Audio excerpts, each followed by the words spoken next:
audio.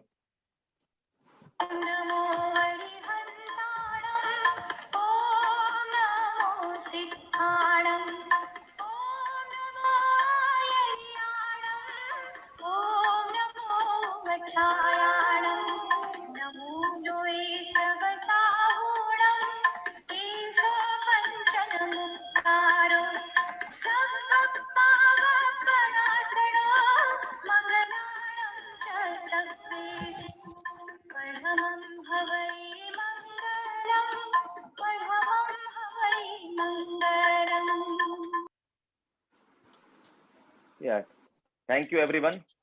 To start with, I would like to express my compassion and hope in this pandemic time and would like to flow with the belief we shall overcome.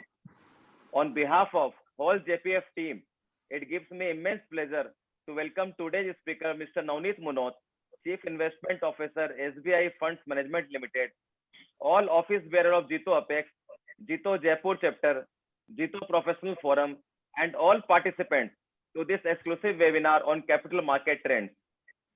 Strategy is not a lengthy action plan. It is the evolution of central idea through continuously changing circumstances.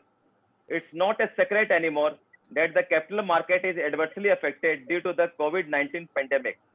In today's webinar, we will get a chance to know how things may evolve in the near future, how the market trade is going to be, and what should be our strategy so that we can convert challenges into opportunities. So now, without delaying anymore, I would like to introduce a very eminent personality and chairman of Jito Jaipur chapter, Sri Vivek Kala, to say a few words. आप सभी को सादर जय जिनेंद्र। मैं सर्वप्रथम तो भगवान महावीर के चरणों में शत शत नमन करता हुआ आप सब लोगों को इस बात के लिए धन्यवाद देता हूं, बधाई देता हूं कि आप सब लोग इस पोजीशन में के बात कर सकते हैं। हम जिंदा हैं इस बात के लिए, क्योंकि मैंने सुना है कि इस बार की बात यह है कि जिंदा रहना ही बड़ी बात है, लेकिन नवनीत जी के साथ रहने से हमें लगता है कि हम जिंदा ही नहीं रहेंगे, हम हंसते फूलते जिंदा रहेंगे और हमारे जो भी कुछ हमारे पास आज की डेट में मौजूद है उसको वो बढ़ाने में सहयोग करेंगे। अब मैं नवनीत जी आपसे दो बातें कहना चाहता हूँ सब लोगों के साथ बैठ के कि व्यापार कमजोर है, ये सब लोग जानते हैं, पर भगवान की कृपा है कि हम जैन धर्म में पैदा हुए और अब फाइनेंशियली हम लोग उतनी बुरी स्थिति में नहीं है जितने के गांव के और लोग हैं, तो we are in better off. पर जरूरी है, सबका धंधा खराब है, तो आप हमें कृपया दो तरीके से हमें सजेस्ट करें कि एक तो उन शेयर्स में हम पैसा लगाएं जिसमें, क्योंकि आज की डेट में बैंक में पैसा डालने में 6% का ब्याज आएगा, उसमें 30% टैक्स चले जाएगा, तो कुल मिला के हमारे हाथ में कुल 4% पैसा बचेगा, उससे हमारा कुछ काम चलने वाला है नहीं। तो मैं ये उम्मीद करता हूँ कि आज हमें आप कुछ ऐसे शेयर्स बताएंगे जो अगले 3 से 4 साल के अंदर डबल हो जाए कम से कम, पहली बात। और दूसरी बात, कुछ ऐसे शेयर बताएंगे जिसका कि डिविडेंड हमें मिलता रहे और कैपिटल एप्रिसिएशन भी हमारा होता रहे, क्योंकि आज की डेट में हमें सबको कुछ ना कुछ रेगुलर इनकम की भी दरकार है। तो मुझे ही नहीं, सबको जरूरत है, क्योंकि अब हम प्रॉपर्टी में पैसा नहीं लगा सकते, वहां पैसा नहीं बढ़ रहा है, व्यापार की स्थिति आपको मालूम है खराब है, अगले साल 2 साल खराब रहने वाली है ऐसी स्थिति में। लेकिन कुछ धंधे ऐसे जरूर आपको पता होंगे जो कि बढ़ेंगे और बहुत तेजी से फ्लोरिश होंगे। आप अगर उनको बता सके तो मैं समझता हूँ इस मीटिंग का जो आज का जो पर्पज है वो सब लोग हंसी खुशी जाएंगे, और इस उम्मीद में आपको मन ही मन धन्यवाद देंगे और जीतो के इस चैप्टर को, जीतो के इस फोरम को भी धन्यवाद देंगे जिन्होंने ये प्रोग्राम किया। जैसे कि आप लोगों को पता है कि हमारे मुनोज साहब बहुत बड़ी रकम हैंडल करते हैं, he knows lot more than anybody else. सबको मिला करके भी जितनी जानकारी होगी मुनोज साहब को उससे ज्यादा जानकारी है, तो मुझे लगता है वो उसको शेयर करेंगे हम लोगों के साथ और हम लोग पूरा हमारा दिमाग लगा के उसको उपयोग करेंगे। तो थैंक यू ऐसे अवसर पे उनका बहुत बहुत स्वागत, अभिनंदन। Thank you Vivek bhai, thank you. Now I would like to introduce an eminent knowledgeable personality and Vice Chairman of Jito Professional Forum, Sri Ajay Bohra ji, to highlight about JPF and the activities so far. Yes. Hi, good afternoon, everyone. We are in the midst of health-induced financial tsunami. Over to you. Yes. Thank you, Ravi ji. We are in the midst of health-induced financial tsunami of global scale. that is full of uncertainties. Each professional and businessman has to navigate his or her organization through this stormy weather as a pilot who needs to navigate the future of his or her organization and the employees. It's because once someone has said, you learn to know a pilot in the storm. Well, it's therefore important for each pilot within us to listen to diverse views and different perspectives from various thought leaders as a part of the process of unlearning and relearning the emerging changed rules of the game. With that perspective as a part of the series, our Jito Professional platform, we have had guests coming in, including Prashantji Jain of HDFC Asset Management, Shri Nileshji Shah of Kotak, and the next one in the series to retool ourselves, we have Shri Navneetji Munot with us. With that, we welcome you all. Thank you. Harshji? Over to Harshji. Yeah. Now, thank you, Ajay ji. Thank you, Ajay ji. Now, I would like to introduce very dynamic and talented personality, Advocate, Supreme Court of India, and moderator of today's webinar, Dr. Harsh Surana. Hereon, I request Harshji to take the session forward. Thank you, Ravi ji, for your kind words. Sabhi ko Saadar Jai Jinendra and a very good afternoon. The topic of our today's webinar is economy and capital markets, the road ahead. And we have a very eminent and knowledgeable speaker with us, Shri Navneet Munot ji. Though he needs no introduction, but just to the benefit of the participants, I'll mention that he is the Chief Investment Officer of SBI Funds Management Private Limited. He is a CA and a charter holder of the CFA Institute and CAIA Institute. He is also on the board of SBI Pension Fund, and he is also the chairman of Indian Association of Investment Professionals. He has more than 25 years of experience. At present, he is with SBI. Before that, he was with Morgan Stanley and Birla Sun Life. And he manages a portfolio of more than 100 billion USD. That's a very big sum. So today, I think we would be very enriched by the views of Navneet Munot ji. So I welcome Navneet ji to Jito Professional Forum and Jito platform. My first question, Navneet ji, it regarding कि हम आज यहाँ पे इस webinar में किस वजह से हैं? It is because of COVID-19 and coronavirus situation that has seen unprecedented times. So first, what is your take on COVID-19 coronavirus? Individual, your perspective, if you can share some thought on that. Then we will come to economy and capital markets. Sure. Thank you so much, Saadar Jai Jinendra. और अच्छा रहेगा अगर मैं हिंदी में बोलूं, बराबर? बिल्कुल, सब परिवार के लोग हैं। सबसे पहले तो मैं आशा करता हूं आप सभी के स्वास्थ्य के लिए, सभी की अच्छी मंगल कामनाएं, आप सभी के स्वास्थ्य, परिवार के स्वास्थ्य, जो आज उपस्थित हैं, जो नहीं है। और आपने नवकार मंत्र से शुरुआत करी, बिकॉज हमारी संस्कृति में, हमारी सभ्यता में हम सिर्फ अपने लिए ही नहीं बल्कि पूरे मानव मात्र के लिए, पूरे प्राणी मात्र के लिए हमेशा प्रार्थना करते हैं और हमेशा उसी से शुरुआत करते हैं। जैसा उन्होंने जयपुर चैप्टर वालों ने बोला, कोई शेयर बता दीजिए जो 2-3-4 गुना 2 गुना हो जाए 3-4 साल में। तो मेरे ख्याल में नवकार मंत्र ऐसा बताया भगवान ने कि अगले हजारों साल तक वो दुगना होता ही रहेगा कंटिन्यूअसली अपने आत्मा के लिए। सो उस पर ज्यादा ध्यान दीजिए। कोविड-19 की जहां तक बात है, शुरू में ऐसा लग रहा था, आई थिंक पूरे विश्व को नहीं लगा फरवरी और अर्ली मार्च तक की ये समस्या इतनी बड़ी हो सकती है। लोगों को था कि ये चाइना में है, गर्मी आने पर अपने आप कम हो जाएगी धीरे धीरे, in the summer the virus dies and the problem will remain contained. जब बाद में जब समय लगा कि पूरे विश्व में वहां से यूरोप, ईरान, दूसरे पर्टिकुलर इटली और यूएस में फैला, तब एक पूरे विश्व में एक माहौल बना कि इतनी बड़ी प्रॉब्लम ये खड़ी हो सकती है। सबसे ज्यादा जरूरी इमीडिएटली एक ही चीज है, आप टेस्टिंग करें, ट्रेसिंग करें, आइसोलेट करें और इन्फॉर्म करें। वो आई थिंक काफी कंट्रीज में वो थोड़ा डिले हो गया और उसकी वजह से उसका ऑलरेडी इतना प्रभाव सब जगह पर 700-750 करोड़ लोग एक बीमारी से लड़ रहे हैं, ऐसा विश्व के इतिहास में पहले कभी भी नहीं हुआ है। तो पहली बार ऐसा हुआ है। सोशल डिस्टेंसिंग सबको लगा, मुझे भी ऐसा लगता था। स्टडी भी थी 1918 के स्पेनिश इन्फ्लुएंजा की कि अमेरिका के जिस भी शहर में लॉकडाउन जल्दी हुआ और ज्यादा हुआ, वहां पर हेल्थ डैमेज कम था और इकोनॉमिक की रिकवरी स्ट्रॉन्गर हुई। तो पूरे विश्व ने वही किया। अभी मुझे ऐसा लग रहा है शायद 2 महीने में काफी लोग समझ गए कि इसके साथ जीना कैसा है, और मेरे को ऐसा लगता है अगले कुछ महीनों में, अगले कुछ दिनों में, अगले कुछ हफ्तों में पब्लिक डिस्कोर्स जो है, हम लोग ये बातचीत करने लग जाएंगे कि हम इसके साथ कैसे रहें। इसका क्योर का टाइम लगेगा। मेडिकेशन पर काफी चीजें चल रही हैं, लेकिन किसी को पता नहीं है। वैक्सीन में 12 महीने लगेंगे, 15 लगेंगे, 18 महीने लगेंगे, किसी को पता नहीं है। आप कब तक इकोनॉमी को ऐसे बंद रखेंगे, कब तक लोग ऐसे घरों में रहेंगे। तो मुझे ऐसा लगता है शायद अब ज्यादा इनोवेशन आएगा प्रोटेक्टिव गियर पर, ज्यादा इनोवेशन आएगा डिसइंफेक्शन पर, सैनिटाइजेशन पर। हम किस तरह से इसके साथ रह सकते हैं, क्योंकि इसको थोड़ा समय लगेगा। कोई गारंटी नहीं है कि एक सेकंड वेव नहीं आ सकती इसकी, कोई गारंटी नहीं कि अगले साल एक थर्ड वेव नहीं आ सकती है इसकी। इसलिए पूरे विश्व को, पूरी मानवता को इनोवेशन करके हम इसके साथ कैसे रह सकते हैं। मैं 2 मिनट और लेता हूँ हर्ष जी। अगर जी। हम एक रोड ट्रैवल का या एयर ट्रैवल का उदाहरण लें, जिसमें बहुत रिस्क है, और इनफैक्ट जब एयर ट्रैवल चालू हुआ तो बहुत एक्सीडेंट्स होते थे, धीरे धीरे धीरे हमने प्रोटेक्शन चालू किया।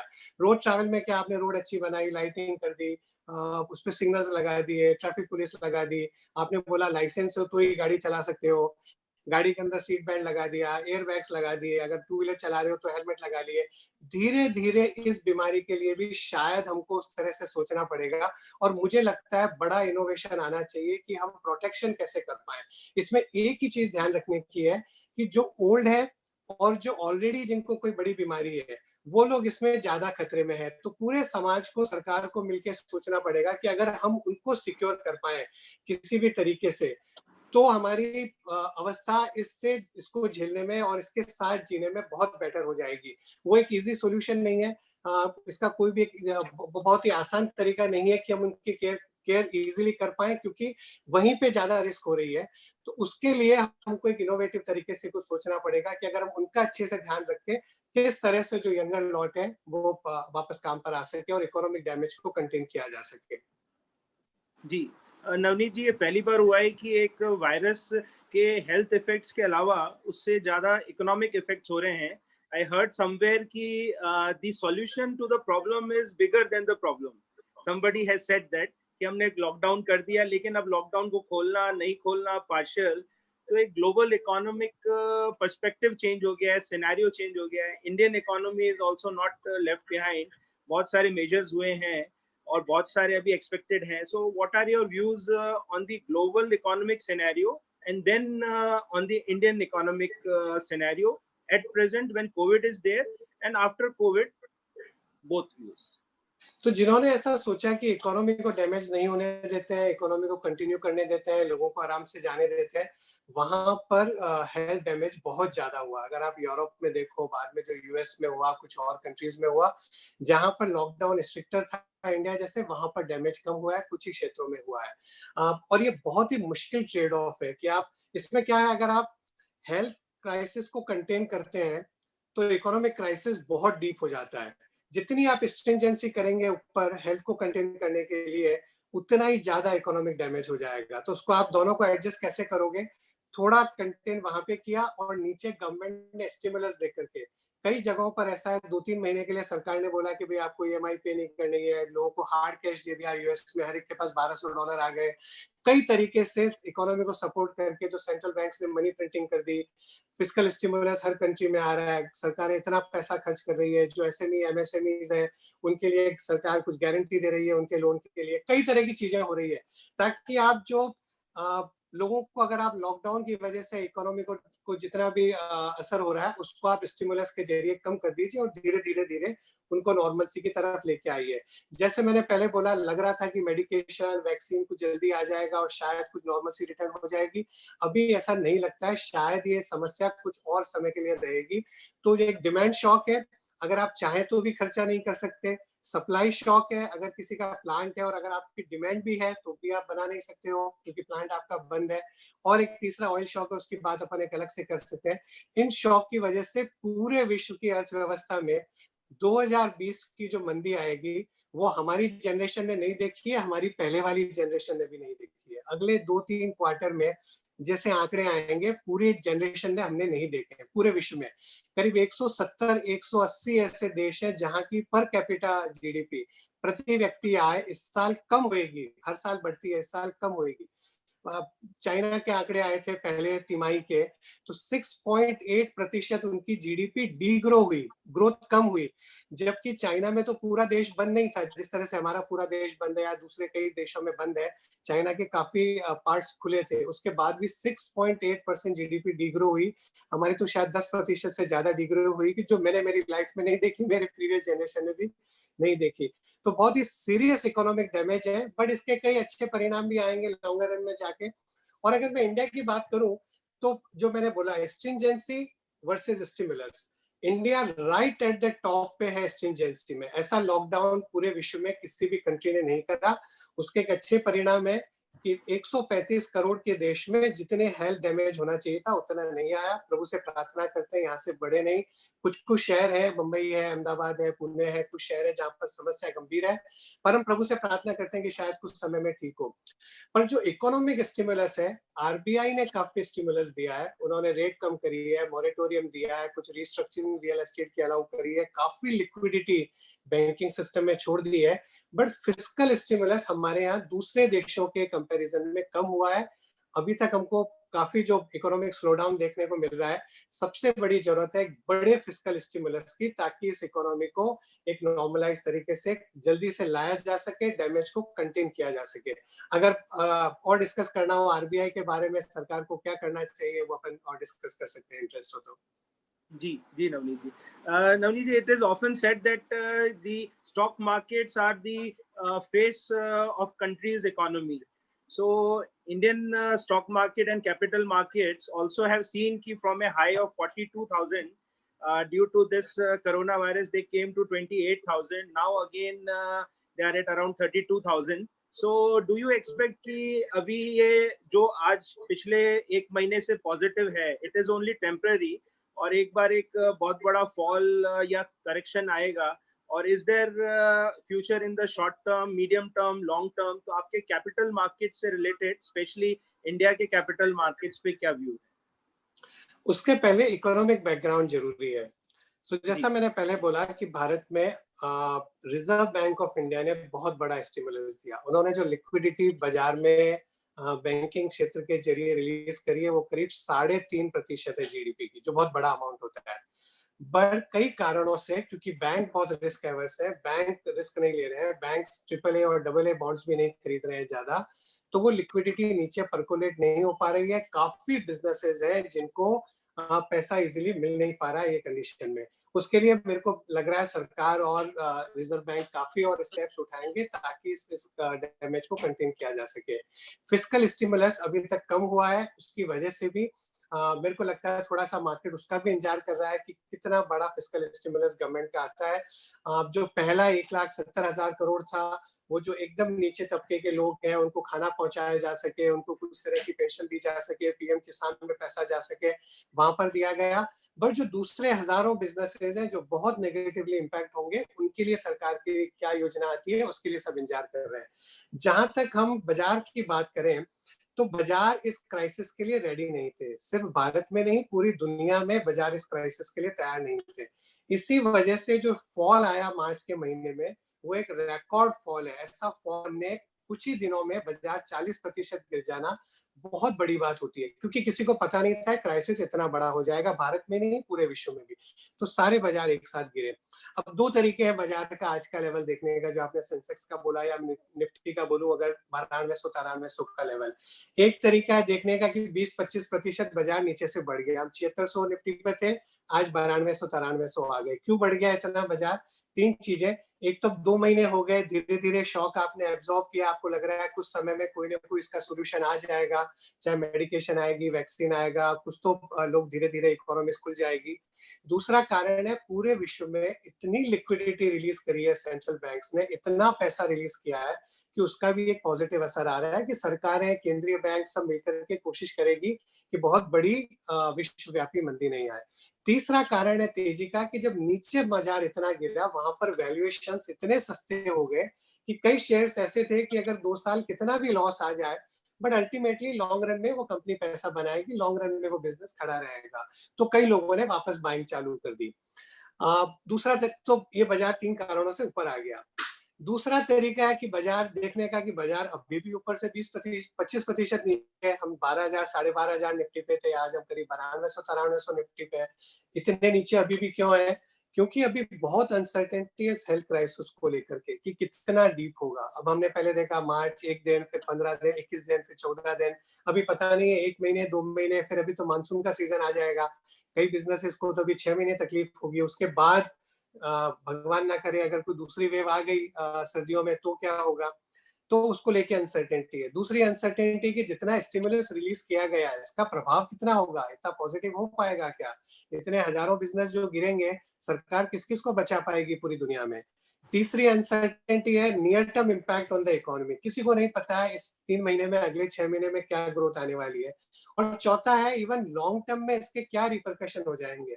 लॉन्ग रन में जाके पॉलिसीज किस तरह से बनेगी, कंज्यूमर्स किस तरह से सोचेंगे, बिजनेसेस किस तरह से अपने आप को तैयार करेंगे, वापस आपकी माइग्रेंट लेबर आएगी या नहीं आएगी, किस तरह से हमको सोचना होगा। तो ये सब अनिश्चितता के माहौल में मेरे ख्याल में कुछ समय तक बाजार बहुत वॉलेटाइल रहेंगे। ये जो आपने देखा मार्च के महीने में तो हम 10-10% ऊपर नीचे आ रहे थे। अप्रैल में थोड़ी सी वॉलेटिलिटी कम हुई, मई में फिर भी हमने कई बार देखा 3-4-5% का मूवमेंट जो 1 महीने में होता था वो आपको दिन में देखने को मिल जाता है। ये स्थिति आने वाले समय में कुछ महीने तक रहने वाली है। ये वॉलेटिलिटी बाजार में रहने वाली है। इसके जिस तरह से मैंने बोला कि शायद थोड़े टाइम हमको इस बीमारी के साथ रहना पड़ेगा, इसी तरह से बाजार में भी हमको ये घटबट के साथ, ये वॉलेटिलिटी के साथ रहना पड़ेगा।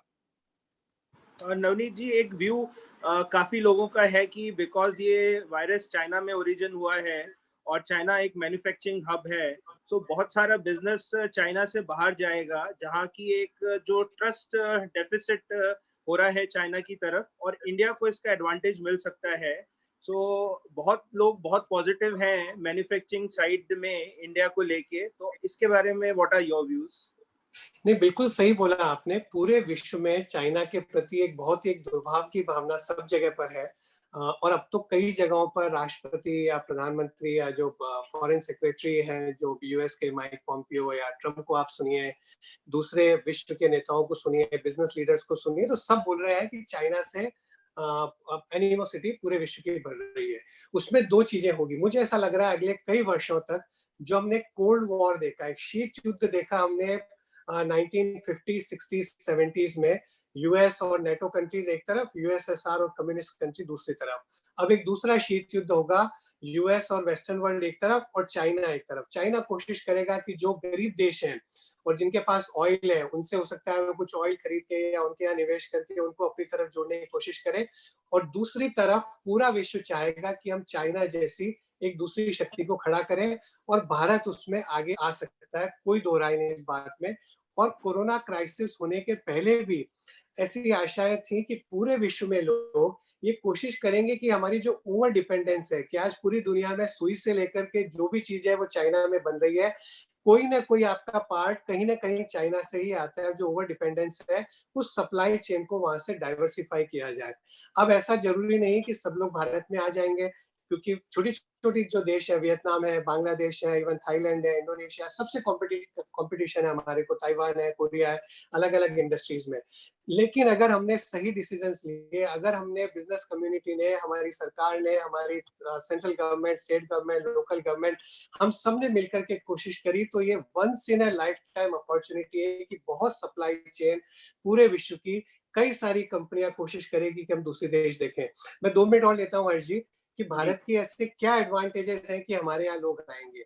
एक हमारा सबसे बड़ा एडवांटेज है और पर्टिकुलरली क्राइसिस में दिख रहा है कि कोई भी कारण से अगर पूरे विश्व का यातायात रुक गया, अगर शिपिंग रुक गई, एयरलाइंस रुक गई, रोड ट्रांसपोर्ट रुक गया, तो आप वहां पर चीज बनाने की कोशिश करो जहां पर एक लोकल मार्केट है। कोई जियोपॉलिटिकल रिस्क हो गई, सपोज कुछ मिडिल ईस्ट में हो गया, उसकी वजह से और कोई प्रॉब्लम हो गई, तो आप वहां पर बनाने की कोशिश करो जहां पर मार्केट है। इंडिया में एक बड़ा मार्केट है, इंडिया के अंदर एक बड़ी लेबर सप्लाई है। अगले 20, 30, 40 वर्षों तक जितनी लेबर सप्लाई इंडिया में, चाहे स्किल्ड हो, सेमी स्किल्ड हो, अनस्किल्ड लेबर की सप्लाई है, उतनी विश्व में कहीं नहीं। चाइना में ऑलरेडी पॉपुलेशन एजिंग हो रही है, दूसरे कई देशों में हो रही है।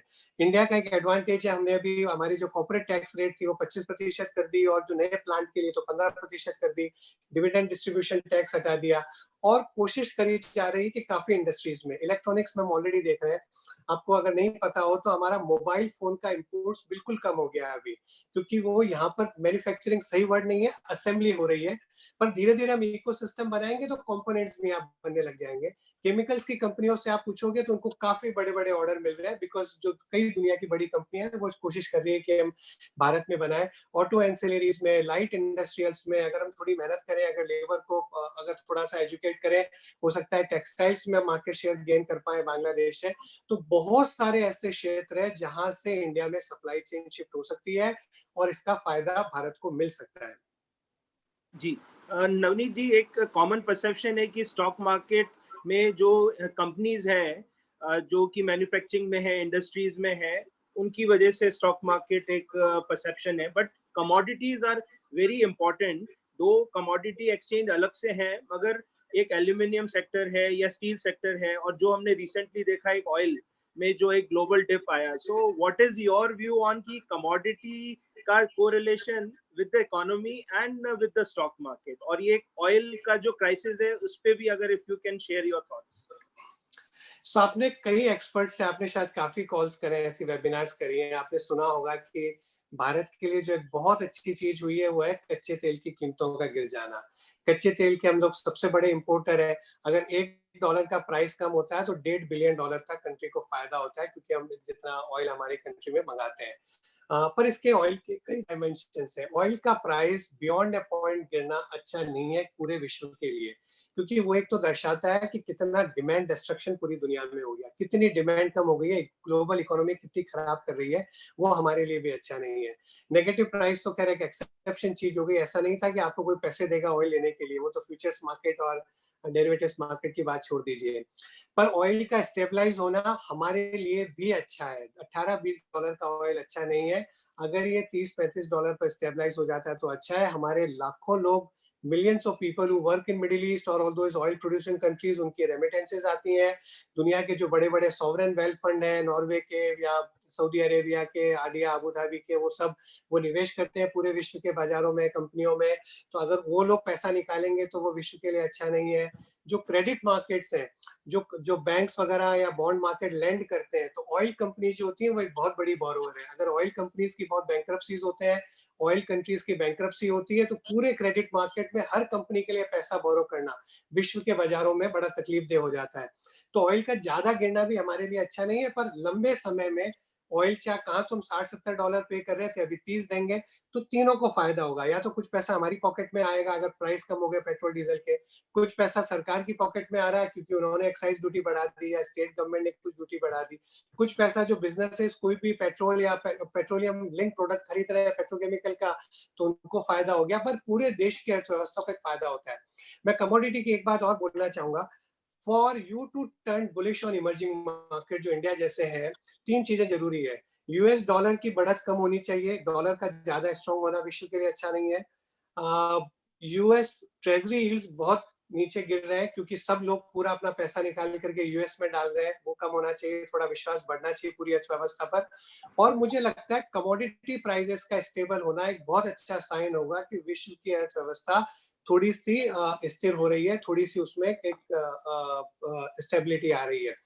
और एक और बोलता हूँ, कमोडिटी की बात करिए, अगर अपना डिस्कशन वापस नहीं आया, अगर आप लोगों ने नहीं सुना हो, ऐसा कई जगह पर मैंने सुना है, अभी इतना साइंटिफिक है कि नहीं है पता नहीं है, और इससे ये भी पता चलता है कि हमारी सभ्यता में हम लोग हजारों साल से कितना जानते हैं कि जो कॉपर है, तांबा जो है, वो इस वायरस के लिए कि को से ज्यादा फाइट करता है। तो अगर आपका हैंडल लोहे का है, उसकी जगह अगर कॉपर का है, तो उस पर वायरस ज्यादा टाइम नहीं रहता क्योंकि वो उसको ब्रेक कर देता है। चाहे आपका लोहे का है और कोई भी मेटल का है, तो वो हैंडल अच्छा नहीं है इसके लिए, ऐसा मैंने सुना है अभी तक।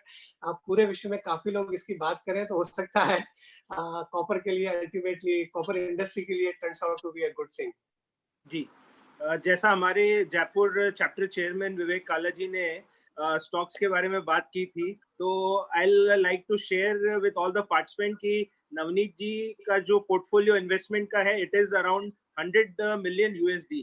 आई am unable to figure out कि इंडियन रुपीज में कितना होगा, but everybody, all the participant will like to know कि जिसके पास में फंड के पास में 100 बिलियन टू इन्वेस्ट है, वो किस तरफ देख रहा है किस सेक्टर्स को पॉजिटिव मान रहा है, किस सेक्टर्स को नेगेटिव मान रहा है। तो स्पेसिफिकली सेक्टर्स पे तो we will like to have your views. And अगर आप विवेक जी की बात से एग्री हैं तो if you can share some stocks also in those particular sectors, तो kindly share your views. So हम बाजार को कैसे देखते हैं?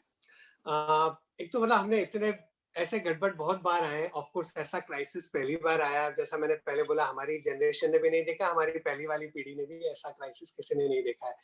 तो इसको किसी और क्राइसिस से कंपेयर कर लेना ठीक नहीं है। बट एक पता है, मतलब अगर मैं भारत की बात करूं, मैं तो बहुत छोटी एज में मार्केट में मेरे को इंटरेस्ट था 80s से। तो मैंने देखा है लाइक 82 83 में जब इन्वेस्ट करते थे, 84 में Rajiv Gandhi was shot dead, market crash हो, sorry Indira Gandhi was shot dead, market crash हो गया, कई दिनों तक बंद रहा। फिर वापस राजीव गांधी प्रधानमंत्री बन गए और मार्केट बहुत तेजी आ गई 85 में। फिर बोफोर्स और बहुत सारी चीजें हो गई, मंडल कमीशन, बाजार बहुत गिरा। फिर कुछ और हो गया, 91 में हमने बड़ा क्रैश देखा, ऑयल के प्राइसेस बढ़ गए, हमारा बैलेंस ऑफ पेमेंट क्राइसिस था। और ऐसी स्थिति थी कि मतलब भारत को अपना गोल्ड प्लेज करना पड़ा। और हमने आज तक के इतिहास की सबसे बड़ी तेजी 91 में देखी। अगले 6 महीने 12 महीने के अंदर कहाँ 950 सेंसेक्स था और 4200 सेंसेक्स हो गया 1-1.5 साल के अंदर। और मैं आपको ऐसे कई उदाहरण दे सकता हूँ जो हर बार जिस तरह से जितना तेज गिरता है मार्केट आगे जाकर के उतना ही ठीक होता है। मैं आपको ये नहीं बोल रहा हूँ कि जितना अभी गिरेगा उतना ही अगले 6 महीने या 12 महीने में बाजार में बड़ी तेजी आ जाएगी। बट हिस्ट्री क्या सिखाती है कि जब ऐसे समय आते हैं, जब हर आदमी को बहुत डर लग रहा हो, when everybody is very fearful, you have to think more rationally and become more fearful. तो जब हम हमारी टीम में डिस्कस करते हैं, जो आपने बोला हम बड़ा पैसा मैनेज करते हैं आप सब लोगों का, तो हम लोग, अगर मैं 2 वर्ड में बोलूं कि we have two feelings today. We are feeling very anxious and we are feeling very excited. Anxious क्यों है? सबकी तरह जैसे आप लोग एंशियस है वैसे हम भी एंशियस है। हमको नहीं पता है क्राइसिस कितना डीपर है, हमको नहीं पता है कितनी बिजनेसेस की बैंक्रप्सी होगी, हमको नहीं पता है कितने एनपी आएंगे, हमको नहीं पता अगले 6 महीने, साल भर, 2 साल क्या होने वाला है। फिर हम लोग इतने एक्साइटेड क्यों है बाजार के बारे में? हम एक्साइटेड इसलिए है कि भारत में 125 करोड़ लोग अगले कई वर्षों तक, 10 वर्ष तक, 20 वर्ष तक, 30-40 सालों तक यहाँ पर बहुत ग्रोथ है। अब ये 6 महीने, साल भर, 2 साल जो कंपनियां, जो बिजनेसेस निकाल लेंगे, जिनके अंदर आज एक रेजिलियंस है, जिनकी बैलेंस शीट आज एक इंटैक्ट है, जो राइट टेक्नोलॉजी में इन्वेस्ट कर रहे हैं, जो राइट तरीके से ये समय को निकाल लेंगे, क्योंकि काफी बिजनेस सर्वाइव नहीं करेंगे तो उनका एक मार्केट शेयर गेन होगा, कंसोलिडेशन में उनको फायदा होगा। आपने तो इस तरह से आपको बिजनेसेस को देखना है। हम और ज्यादा डिटेल में डिस्कस कर सकते हैं कि हम कैसे स्टॉक्स देखते हैं। सेक्टर्स का आपने पूछा, तो मैंने कुछ तो इंडिकेट किया होगा कि अगर सप्लाई चेन भारत में शिफ्ट होती है तो काफी बिजनेसेस को भारत में फायदा है। अगर ऑयल के प्राइसेस कम होते हैं, कमोडिटी प्राइसेस नीचे है, तो उससे कुछ बिजनेसेस को फायदा होता है। बट जैसा मैंने पहले बोला, जनरली आप देखोगे पिछले 25 साल में ऑयल जब नीचे रहा है तो निफ्टी भी नीचे रहा है, जब निफ्टी ऊपर गया तो ऑयल भी ऊपर गया है। कुछ ना कुछ तो पॉजिटिव कोरिलेशन है, बिकॉज ऑयल का प्राइस ये भी दर्शाता है कि पूरे विश्व की अर्थव्यवस्था कैसी कर रही है। और क्षेत्रों की अगर बात करें, आज हम क्या कर रहे हैं, हर आदमी कितना डेटा यूज कर रहा है। तो टेलीकॉम सेक्टर अच्छा कर रहा है क्योंकि उनके तो डेटा कंजम्पशन बढ़ रहा है। धीरे धीरे टेक्नोलॉजी का एक बड़ा रेवोल्यूशन आएगा। मुझे तो लगता है कि जो डिजिटल रेवोल्यूशन, जो टेक्नोलॉजिकल रेवोल्यूशन, और ये तो मेरा बहुत ही पैशनेट सब्जेक्ट है, हम अलग से डिस्कस कर सकते हैं, बिकॉज आपके हर बिजनेस के लिए वो बहुत रेलेवेंट है। इंडिया में आने वाला है, वो एक अनप्रेसिडेंटेड है, और पूरे विश्व में आने वाला है, बिकॉज हर सरकार, हर बिजनेस, हर इंडिविजुअल कोशिश कर रहा है कि कैसे हम हमारे बिजनेस को, हमारी लाइफ को रीऑर्गेनाइज करें, और उसमें टेक्नोलॉजी का एक बड़ा रोल हो गया है। हम जिस तरह से परिवार वाले भी आपस में मिल रहे हैं, आप जीतो वाले भी इस तरह से वेबिनार कर रहे हैं, तो टेक्नोलॉजी से रिलेटेड जो है, हेल्थ केयर में इतनी स्पेंडिंग होगी पूरी दुनिया के अंदर। हर सरकार का एक ही ध्येय रहेगा अगले कई वर्षों तक कि हमने इतनी बड़ी गलती कर दी, हम नहीं बचा पाए हजारों लाखों लोगों को, हम कैसे कोशिश करें कि ऐसा वापस कभी स्थिति नहीं आए। विश्व की पॉपुलेशन एजिंग हो रही है, एंटीबायोटिक्स में हमारा रेजिस्टेंस बढ़ रहा है, आगे जाकर और कई तकलीफें आने वाली है हेल्थ की, तो ट्रिलियंस ऑफ डॉलर स्पेंड होने वाले हैं। तो बहुत बड़ी अपॉर्चुनिटी भारत के लिए उसमें भी आ सकती है। सप्लाई चेन की जो हमने बात करी वो आ सकती है, टेक्नोलॉजी में आ सकती है, हेल्थ केयर में आ सकती है, टेलीकॉम में आ सकती है। एक आप रूरल एरियाज देखोगे, भगवान ने चाहा तो अभी तक जो हमने स्थिति देखी है भारत में, वो शहरों में ज्यादा प्रॉब्लम है, रूरल एरियाज में नहीं है। मॉनसून अच्छा था, पानी के स्तर अभी अच्छे हैं, फूड के प्राइसेस ठीक है, गोल्ड के प्राइसेस 60-70% बढ़ गए, तो हमारी वेल्थ तो कम हुई है स्टॉक मार्केट से। शहर में रहने वालों की, गांव वालों की तो एक्चुअली वेल्थ बढ़ गई है, पिछले सालों में थोड़ा ठीक है, लैंड के प्राइसेस नहीं बढ़े, उसका अपन डिस्कस अलग से कर सकते हैं, रियल एस्टेट का। और सरकार का खर्चा भी हो रहा है, पीएम किसान में रोज पैसा जा रहा है, पिछले कई सालों में रोड बन गई, इलेक्ट्रिसिटी कनेक्टिविटी आ गई, डिजिटल कनेक्टिविटी आ गई, बैंकिंग कनेक्टिविटी आ गई, तो हो सकता है, और कई माइग्रेंट लेबर अब वापस जाएगी और प्रोडक्टिविटी करेगी। तो आज जो उज्ज्वला हुआ है, या जो आज स्वच्छ भारत हुआ, जो आज इस तरह की जो भी चीजें हुई, उसकी वजह से हो सकता है रूरल इकोनॉमी ज्यादा इम्पैक्ट नहीं हुए। तो जो बिजनेसेस ज्यादा रूरल इकोनॉमी को केटर कर रहे हैं, वो शायद कम इम्पैक्ट होंगे दूसरे बिजनेसेस के कंपैरिजन में। और भी कहीं हम डिस्कस कर सकते हैं, बट मैं इसको और ज्यादा लंबा नहीं खींचता हूँ। जी जी नवनीत जी, I'm very happy to say that we have more than 320 participants on a Sunday afternoon. Next, Navneet ji, आज से 3 महीने पहले everybody was talking about India going towards 5 trillion economy. So where you see that goal and that thought in these tiring times? So जैसा मैंने पहले बोला कि जिसको बोलते हैं ट्विस्ट विद डेस्टिनी, एक समाज के लिए, एक राष्ट्र के लिए कुछ कुछ ऐसे समय होते हैं जहां पर आपको एक मेक और ब्रेक अपॉर्चुनिटी होती है।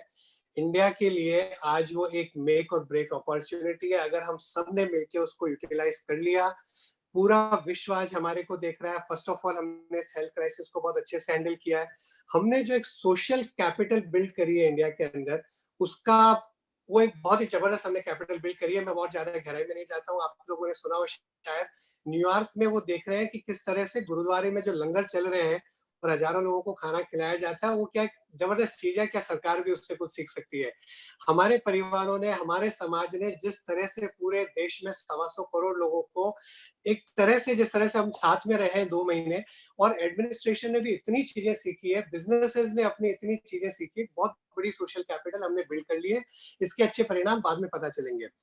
अगर हमने इस समय सरकार ने एक अच्छा स्टिमुलस देख करके एमएसएमईज को, एसएमईज को, जो बिजनेसेस बहुत बुरी तरह से प्रभावित हो गए, अगर हमने उनको बचा लिया इस समय, एक देश में P&L रिसेशन आने वाला है। P&L रिसेशन है कि आपके 3-4-6 महीने रेवेन्यूज इंपैक्टेड है, बट आपके खर्चे चालू हैं, आपकी सैलरी बिल चालू है, इलेक्ट्रिसिटी बिल चालू है, ब्याज का मीटर चालू है, आपका दूसरे खर्चे चालू है, बट लेकिन आपका रेवेन्यू नहीं है। तो आपका लॉस आने वाला है, 6 महीने, साल भर हो सकता है, 2 साल हो जाए।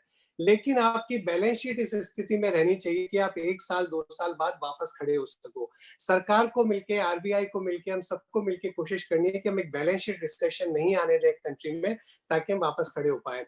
अगर हम वो कर पाए, तो जो मैंने पूरे विश्व से आपको बताया कि हमारे पास एक बहुत बड़ी अपॉर्चुनिटी आ सकती है। पूरा विश्व भारत को देखेगा। पूरे विश्व में को एक और लगता है कि आज अमेरिका में, जर्मनी में, कई कंट्रीज में जॉब्स क्रिएट करने के लिए उनको फिजिकल इंफ्रास्ट्रक्चर पर बहुत स्पेंडिंग करनी पड़ेगी। मैं आपको एक उदाहरण देता हूँ। अमेरिका में पिछले 2 महीनों में जितने लोगों ने जॉबलेस क्लेम्स डाले कि भाई मेरा एम्प्लॉयमेंट चला गया, गवर्नमेंट को कुछ देना पड़ेगा, वो जितने लोगों ने वो क्लेम डाला है गवर्नमेंट पर, वो पिछले 11 वर्षों में जितने लोगों को जॉब क्रिएट हुए थे, उससे ज्यादा हो गए। जितने 11 साल में जॉब क्रिएट हुए, 2 महीने में खत्म हो गए। इतनी स्थिति खराब है।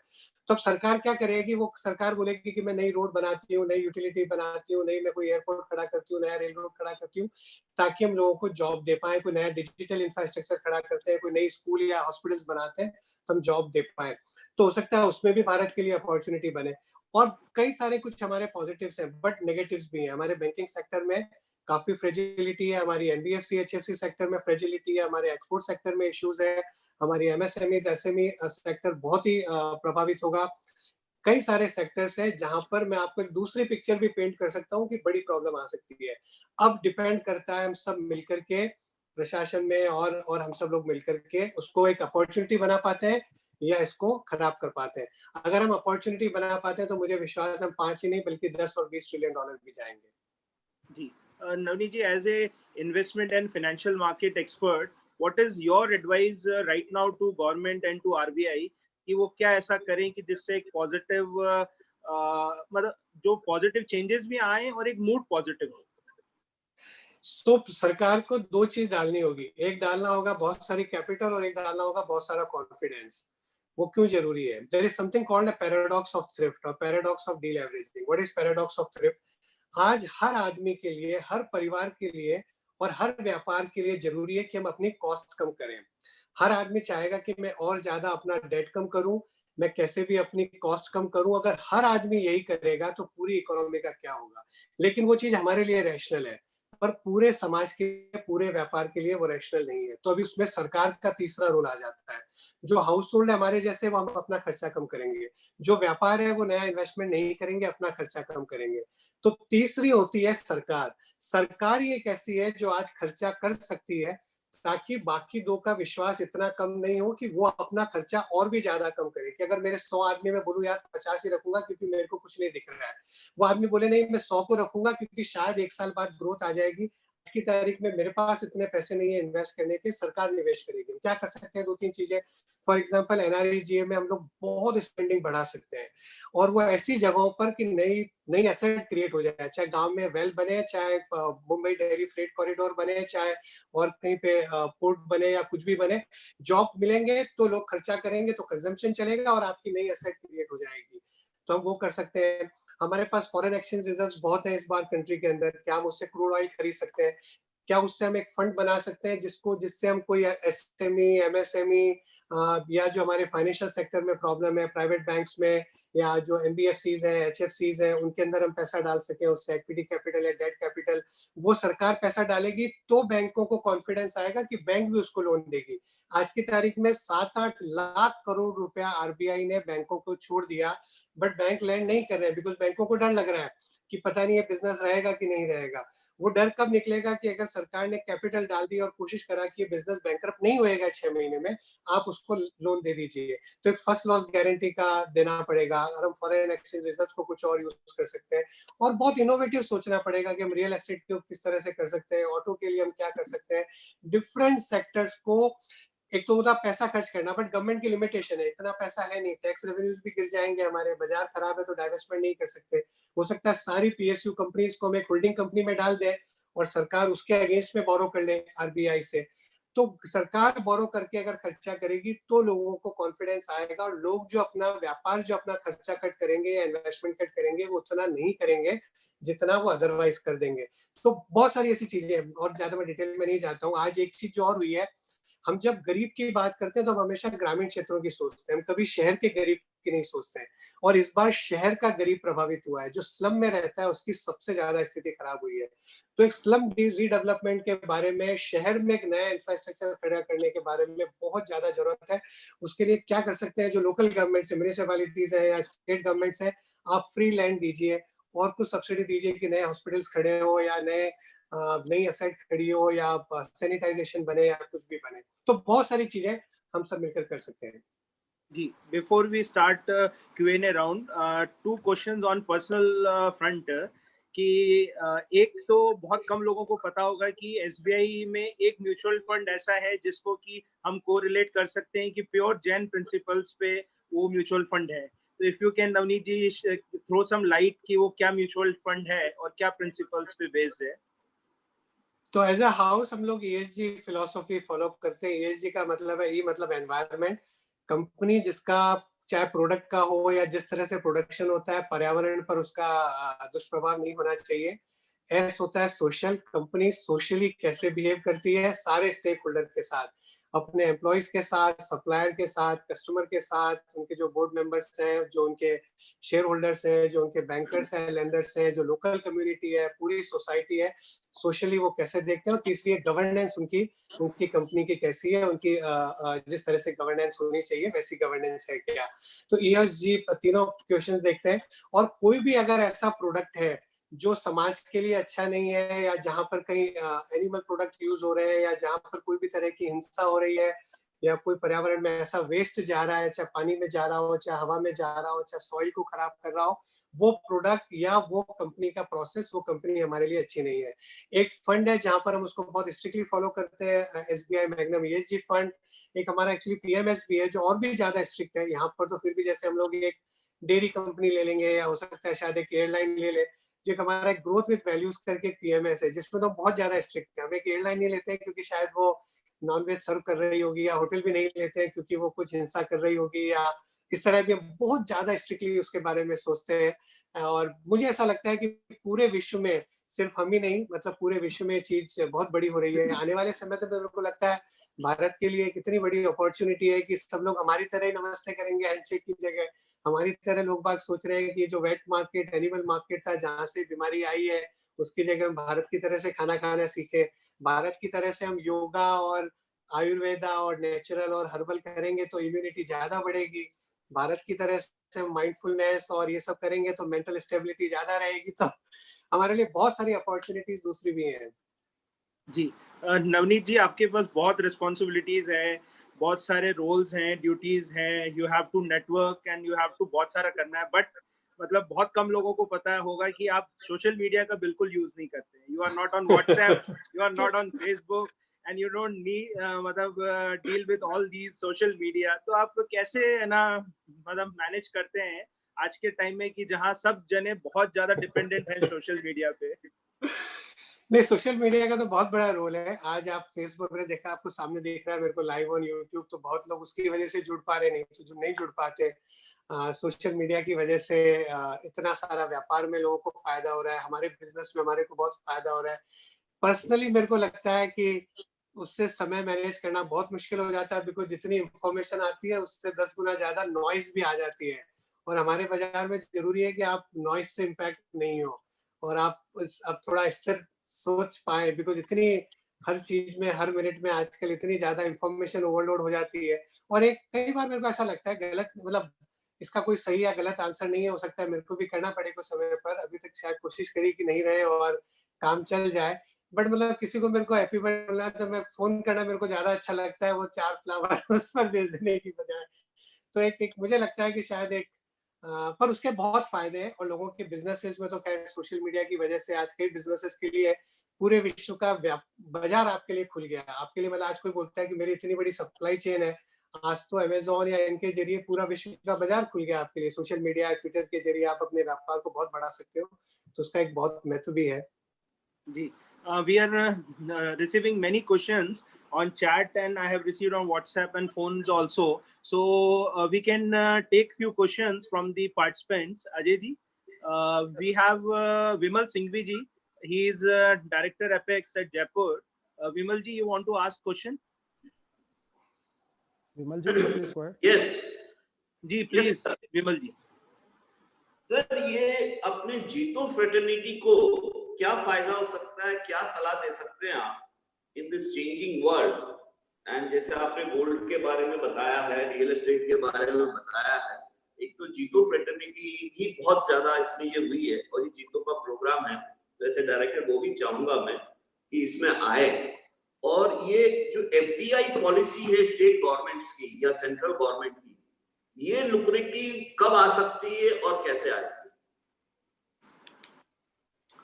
सबसे बड़ी चीज है आज के विश्व में, अगर आप देखो किसको वैल्यू मिल रही है आज विश्व की, अगर आप देखो जो बड़ी कंपनियां जिनकी सबसे ज्यादा वैल्यूएशन है, फेसबुक, अमेज़न, एप्पल, अल्फाबेट, उन सब का उनका स्ट्रेंथ क्या है? उनका एक ही स्ट्रेंथ है, network. There's something called a network effect. We underestimate the power of network, the value of network. If you know how to collaborate, how to use that database very effectively, that's a very powerful thing. जीतो की जो value है या ऐसी कोई भी जो संस्था है, जियो है, उसकी जो वैल्यू है, अगर आप सोचो कि मैं हर एक डायरेक्टर की और जितने मेंबर्स है सबकी मैं साल की इनकम या साल की वेल्थ कैलकुलेट करूं और उसका जो सम है वो हमारी वैल्यू वो नहीं है, उसकी वैल्यू बहुत ज्यादा है, बिकॉज वो नेटवर्क इफेक्ट है। आप एक और दूसरे से नेटवर्क लो। How do we use this collaboration and not competition, और how do we use that more cohesively is a very powerful thing. पूरी दुनिया उस नेटवर्क इफेक्ट को देख रही है। एक जो भी डील हुई है जहां पर फेसबुक ने इतना बड़ा पैसा लगाया है, ना तो मैं वो शेयर के बारे में बात कर रहा हूँ, ना मैं कंपनी के बारे में, ना डील के बारे में, तो don't get me wrong. But आप खाली देखिए कि आज जब विश्व पूरे हिंदुस्तान के बिजनेसेस में ये स्थिति है, किसी ने 40-50 हजार करोड़ रुपए एक प्लेटफॉर्म पे क्यों लगा दिया है? क्योंकि उनको लग रहा है कि एक डिजिटल इकोनॉमी जो यहाँ की खड़ी होने वाली है, E health, E education, E entertainment, E payment, E commerce, E I mean digital payments, E governance, E judiciary. मैं हर्षी से एक दिन बात कर रहा था कि धीरे धीरे शायद कोर्ट्स भी चालू हो जाएंगे, काफी इलेक्ट्रॉनिक यूज करेंगे, तो हर चीज ई की वजह से जो डिजिटल रेवोल्यूशन भारत में आएगा। हम लोग data is the new oil, data is more powerful than the oil, crude oil, which was a very powerful thing earlier. तो अगर data is a new oil, then data is a very powerful thing, and I think there will be lot of opportunity in every business if we can collaborate well. अगर हम innovate कर पाए, अगर हम उसको और एक्सप्लोर कर पाए तो बहुत अपॉर्चुनिटीज है। हेल्थ केयर सेक्टर में बहुत अपॉर्चुनिटीज है, ये जो सप्लाई चेन शिफ्ट होगी उसमें बहुत अपॉर्चुनिटीज है, और कई नए तरीके के बिजनेस निकलेंगे। सोचिए आप किस तरह से कंज्यूमर का बिहेवियर चेंज होगा, किस तरह से व्यापार का बिहेवियर चेंज होगा, किस तरह से सप्लाई चेन चेंज होएगी, लेबर मार्केट चेंज होंगे। तो उस चेंज सिनेरियो में rather than getting into an individual business, हर आदमी के अलग तरह का बिजनेस होगा। इन change scenario how do we reorient ourselves, how do we reimagine ourselves, और हमारा बिजनेस एक नए तरीके से हम खड़े कर पाए। विश्व में नई दूसरी तरह की अपॉर्चुनिटीज आने वाली है। Yes. We have Jinendra Munot ji, Chief Secretary, Jaipur Chapter. He wants to ask a question. Can you unmute Jinendra him, please? Munot. Can we unmute him, George? Jai Jinendra, Jinendra Munot. Thank you Navneet ji for coming on Jeeto platform. दो तीन question है, आप कईयों के तो जवाब भी दे चुके, पर एक क्वेश्चन है कि आपने 2-3 बार बोला नए तरह के व्यापार। नए तरह के व्यापार कौन से आएंगे, स्पेसिफाइड करें। कुछ कंपनियां, सेक्टर तो बता दिए, बस कुछ कंपनियां जो कि हम जीतो से बेनिफिट मिल पाए, कुछ तो बता दो। हमारे विवेक जी काला साहब भी जानना चाहते हैं। तीसरी बात, एमएसएमई सेक्टर, जिससे कि हम लोग इफेक्टेड हैं। जीतो के पास भी 80% लोग, या जैनियों के पास भी 80% लोग एमएसएमई सेक्टर के हैं, जिनको कि बुरी तरह से हर्ट हुआ है। जयपुर ज्वेलरी का हब है, बुरी तरह से हर्ट हुआ है। कोई बैंक हमें पैसा नहीं देती, फाइल आते उठा करके साइड में पटक देती है। Bad loan, bad loan. तो हम क्या करें? हमारे लिए कोई राय, हमारे लिए कोई नया व्यापार जिस तरह का काम हम करते हैं, please specified. So first of all, एक तो जो हम सोचते हैं ना कई बार नया व्यापार, सर कई जने आपको बोलेंगे, मैं भी आपको बहुत सारे नए ट्रेंड बता सकता हूँ कि कंज्यूमर बिहेवियर किस तरह से चेंज होगा, व्यापार का बिहेवियर किस तरह से चेंज होगा, पॉलिसी किस तरह से चेंज होगी। पर एक दूसरा तरीका है देखने का, कुछ चीजें चेंज नहीं होएगी। पिछले 1000 साल में नहीं चेंज हुई, अगले 1000 साल में भी चेंज नहीं हुई। जो आपका कंज्यूमर है उसको चीपेस्ट चाहिए, उसको मोस्ट कन्वीनियंट चाहिए, उसको फास्टेस्ट डिलीवरी चाहिए, उसको मोस्ट कस्टमाइज चाहिए। ये चीज कंज्यूमर की कभी भी चेंज नहीं होगी। आपका जो भी ग्राहक है, चाहे बिजनेस है, वो एंड कस्टमर है, वो चीज कभी चेंज नहीं होगी। वो हमारे दिमाग में 5000 साल से अगले 5000 साल तक रहेगी। लोगों का जो एक मिलने जुलने का एक तरीका है, वो कंप्लीटली खत्म नहीं होएगा। हम कितना भी वर्क फ्रॉम होम कर लेंगे, जितना यूट्यूब बढ़ा है उतना ही ज्यादा कॉन्सर्ट्स बढ़े, इवेंट्स बढ़े, उतने ही ज्यादा इस तरह की गैदरिंग्स बढ़ने लगी है। जितना ज्यादा लोगों ने यूट्यूब पे देखा है, उतना ही ज्यादा ट्रैवल बढ़ा है। तो कई चीजें चेंज परमानेंटली नहीं होगी। आप ये लोगों को नहीं सोचना चाहिए हर आदमी घर से काम करेगा तो होटल्स बंद हो जाएगी। वो एक नए तरीके से वापस आएगी। जब टेस्ट मैच कोई नए तरीके से आया, वनडे में वनडे बना, कोई 2020 और नया इंटरेस्ट आया, हर बिजनेस को सोचना पड़ेगा कि किस तरह से मैं उसको टेस्ट से 2020 में कन्वर्ट करूं। इंडिविजुअली मैं एक बिजनेस में नहीं जाऊंगा। कस्टमर्स बहुत ज्यादा वैल्यू कॉन्शियस रहेंगे, तो आपको देखना है कि आप वैल्यू प्रोवाइड कर रहे हो नहीं है। हर बिजनेस बहुत ज्यादा वैल्यू कॉन्शियस रहेगा, तो आपको ध्यान रखने की जरूरत है। दूसरा, जो मैंने कई अलग अलग तरीके से बताई होगी विश्व में किस तरह के नए बिजनेसेस, स्पेसिफिकली एसएमईज और एमएसएमई के लिए मुझे ऐसा लग रहा है शायद सरकार काफी कोशिश करेगी। एक फर्स्ट लॉस गारंटी की स्कीम आनी चाहिए, जहां पर सरकार बोले कि अगर बैंक पैसा दे रही है और एनपीए हो गया तो 10% 20% गवर्नमेंट अपना हिस्सा पहले दे देगी। तो बैंक एक डर के बिना उसको लैंड कर पाए कि यार 10-20% एनपीए हो गया तो भी मेरी कैपिटल खत्म नहीं होगी, गवर्नमेंट उसको ले लेगी, वो मेरा एमपीए नहीं होगा। तो ऐसी कुछ स्कीम आनी चाहिए, और भी आनी चाहिए। एक बात मैं और बोलना चाहूंगा, हर आदमी को लग रहा है और आज शेयर मार्केट को देखकर भी लग रहा है कि यार लार्ज कैप्स ही अच्छा करेंगे, जो बड़ी कंपनियां हैं वो और बड़ी होएगी, छोटी वाली निकलती जाएगी। मैं आपको छोटा सा उदाहरण देता हूँ।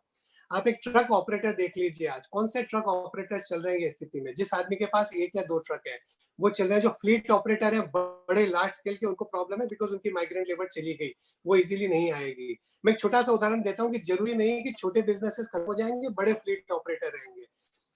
जब इस तरह के मूवमेंट आते हैं, जब बहुत डिसरप्शन होता है कंज्यूमर के बिहेवियर में, पॉलिसी में, ग्लोबल एनवायरनमेंट में, टेक्नोलॉजी में, जितने भी factor of cost of production है उन सब में, तो छोटे वाले के लिए एक बड़ी अपॉर्चुनिटी आती है। 1980s 90s में, मैं नाम नहीं लूंगा, जो बड़ी बड़ी टेक्सटाइल मिलें थी, उनके सामने जो आज बड़ी हो गई, जो कंपनी की पहले बात कर रहा था, वो तो माइक्रो कैप कंपनी भी नहीं थी, और वो लार्जेस्ट कैप है। और जो लार्ज कैप थी सारी, वो सब कंपनियां खत्म हो गई आज की तारीख में। मैं आपको दूसरे 10 उदाहरण और दे सकता हूँ। 91 में जब इस तरह का माहौल था जो आज हम माहौल देख रहे हैं इकोनॉमिक का और भारत की अर्थव्यवस्था की बहुत ही हालत खराब थी। आप उस समय का सेंसेक्स उठा के देख लीजिए, उस टाइम पर इन्फोसिस एक माइक्रो कैप कंपनी भी नहीं थी। 92-93 में उनका आईपीओ को अंडरराइट करना पड़ा बिकॉज कोई भरने वाला भी नहीं था। और दूसरी कई कंपनियां आई 90s के दशक में जो आज बहुत बड़ी बन गई, और जो बड़ी थी वो सर्वाइव नहीं कर पाई क्योंकि साइज के साथ ब्यूरोक्रेसी आती है, रिजिडिटी आती है, थॉट प्रोसेस थोड़ा सा आपका रिजिड हो जाता है। जब आप छोटे हो तो आप निम्बल हो, आपके पास खोने को कुछ भी नहीं है और आप उसको बड़ा बना सकते हो। 2 मिनट और लेता हूँ मैं, बहुत अच्छा क्वेश्चन है ये जिनेंद्र। एक चीज जो इस समय सोचने की बहुत जरूरत है कि मैं इसको बहुत सिंप्लीफाई करने की कोशिश करता हूँ, दूसरी लैंग्वेज में बोलते हैं बिल्कुल, जब हम बड़ी कंपनियों से या जिसमें हमारा निवेश से बात करते हैं, ये वो समय है जो ये निर्धारित करेगा, अगला 6 महीना, 1 साल, 2 साल निर्धारित करेगा कि आपका व्यापार अगले 20 साल कैसा करने वाला है। और उसमें मैं 5 दूसरे पॉइंट तो मैंने अलग अलग डिस्कस कर लिए होंगे टेक्नोलॉजी वगैरह के, लेकिन एक चीज जो है, आप क्या संबंध बनाते हैं, आप क्या विश्वास बनाते हैं। आज के टाइम में बहुत ईजी होगा हर व्यापार के लिए कि मैं अपने एम्प्लॉयज को शॉर्ट चेंज करूं, मेरे कस्टमर को शॉर्ट चेंज करूं, अगर मेरी चीज नहीं मतलब इजीली अगर ज्यादा डिमांड है तो प्राइस बढ़ा दूं या कुछ करूं, मेरे सप्लायर को मैं इजीली चेंज कर दूं, कहीं सस्ता मिल जाए तो मैं हर आदमी को शॉर्ट चेंज करने की कोशिश करूं। अगर मेरा बैंकर है या लेंडर है कि बस नहीं है मेरे पास, तो भी आपको भी पता है बाजार की स्थिति क्या है। जिसने आज संबंध बना लिए 6 महीने साल भर में, इतने बिजनेसेस खत्म हो जाएंगे कि वो संबंध आपके अगले 20 साल काम आएंगे। अगर मैं जीतो को एक ही चीज बोलना चाहूँ इस समय पर, एक तो बोल्ड रहिए, और वो संबंध में अगर हमने कर लिया, और तीसरा अगर आपने अपने नेटवर्क को इफेक्टिव यूज कर लिया, ये समय जब हम सबको साथ में आगे बढ़ना है बिकॉज अपॉर्चुनिटी बहुत बड़ी है। और अगर हमने साथ छोड़ दिया तो स्थिति इतनी खराब हो सकती है, जो आज फाइनेंशियल सेक्टर की स्थिति है, एसएमईस की, एमएसएमई की और बाकी जो होगी, सरकार किस किस को बचा पाएगी। अगर हमने साथ में नहीं रहे तो सबकी हालत खराब होगी, साथ में रह गए तो एक बहुत बड़ी अपॉर्चुनिटी हम उसको ले पाएंगे। तो आई थिंक ये 3 और 4 चीजों का ज्यादा ध्यान रखने की जरूरत है। जी, next we have Ajay Bora ji, JPF vice chairman. He wants to ask a question. After that, Puneet Chaudhary, Ashish Shah, GS Singhvi ji. First, Ajay Bora ji. Thank you Harsh ji. Navneet ji, अभी गवर्नमेंट ने अपना बोरोइंग प्लान अनाउंस किया हुआ है, which is about 11-12 lakh crore. On the other hand, जो मतलब house hold savings है और कॉर्पोरेट सेविंग्स है, वो भी स्ट्रेस्ड होगी naturally because of the situation in the economy. So on one hand the national savings is going down, on the other hand government borrowings as such as announced already are high and maybe may go up further. So given that scenario, to ensure the ongoing liquidity short term and long term, would it result into, or is it necessary that external commercial borrowings should be evaluated as well as coupled with printing more money? बिल्कुल, बहुत अच्छा question पूछा आपने। आपको क्यों लग रहा है कि सरकार क्यों इतनी झिझक रही है पैसा खर्च करने में? सरकार को भी पता है पूरी अर्थव्यवस्था की स्थिति ठीक नहीं है, बिजनेसेस की स्थिति ठीक नहीं है, काफी लोगों के बैंक्रप्सी की स्थिति हो जाएगी, काफी बिजनेसेस की, क्योंकि एक डर है कि सरकार कितना बोरो कर सकती है। मैं आपको छोटा सा आंकड़े में बहुत सिंप्लीफाई करके समझाता हूँ।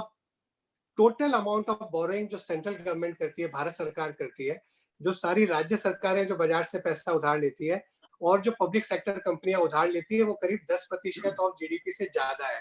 आप और हम हाउस होल्ड्स मिलकर के जो पैसा बैंकों में, म्यूचुअल फंड में, इंश्योरेंस कंपनीज में, पोस्ट ऑफिस में, शेयर में, डिबेंचर में जो लगाते हैं, वो सारा मिलकर के जो फाइनेंशियल सेविंग्स है वो 10% ऑफ जीडीपी से कम है। अगर हमारी सबकी सेविंग्स ही उतनी है जितनी अगर सरकार बोरो कर ले, तो प्राइवेट सेक्टर के लिए कैसा पैसा बचेगा?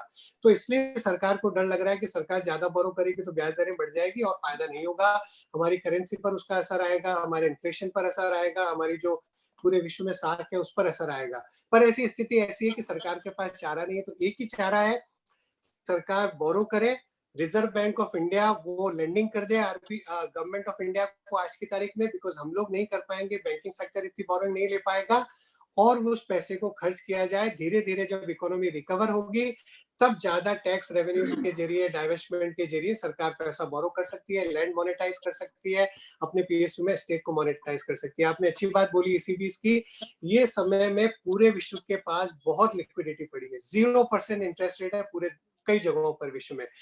भारत में रेट ज्यादा है, भारत में रिटर्न ज्यादा है।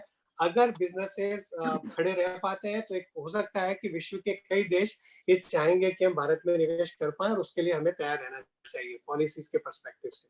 Thank you. We can take Kishore Kochar ji from Delhi. He wants to ask a question. Kishore Kochar.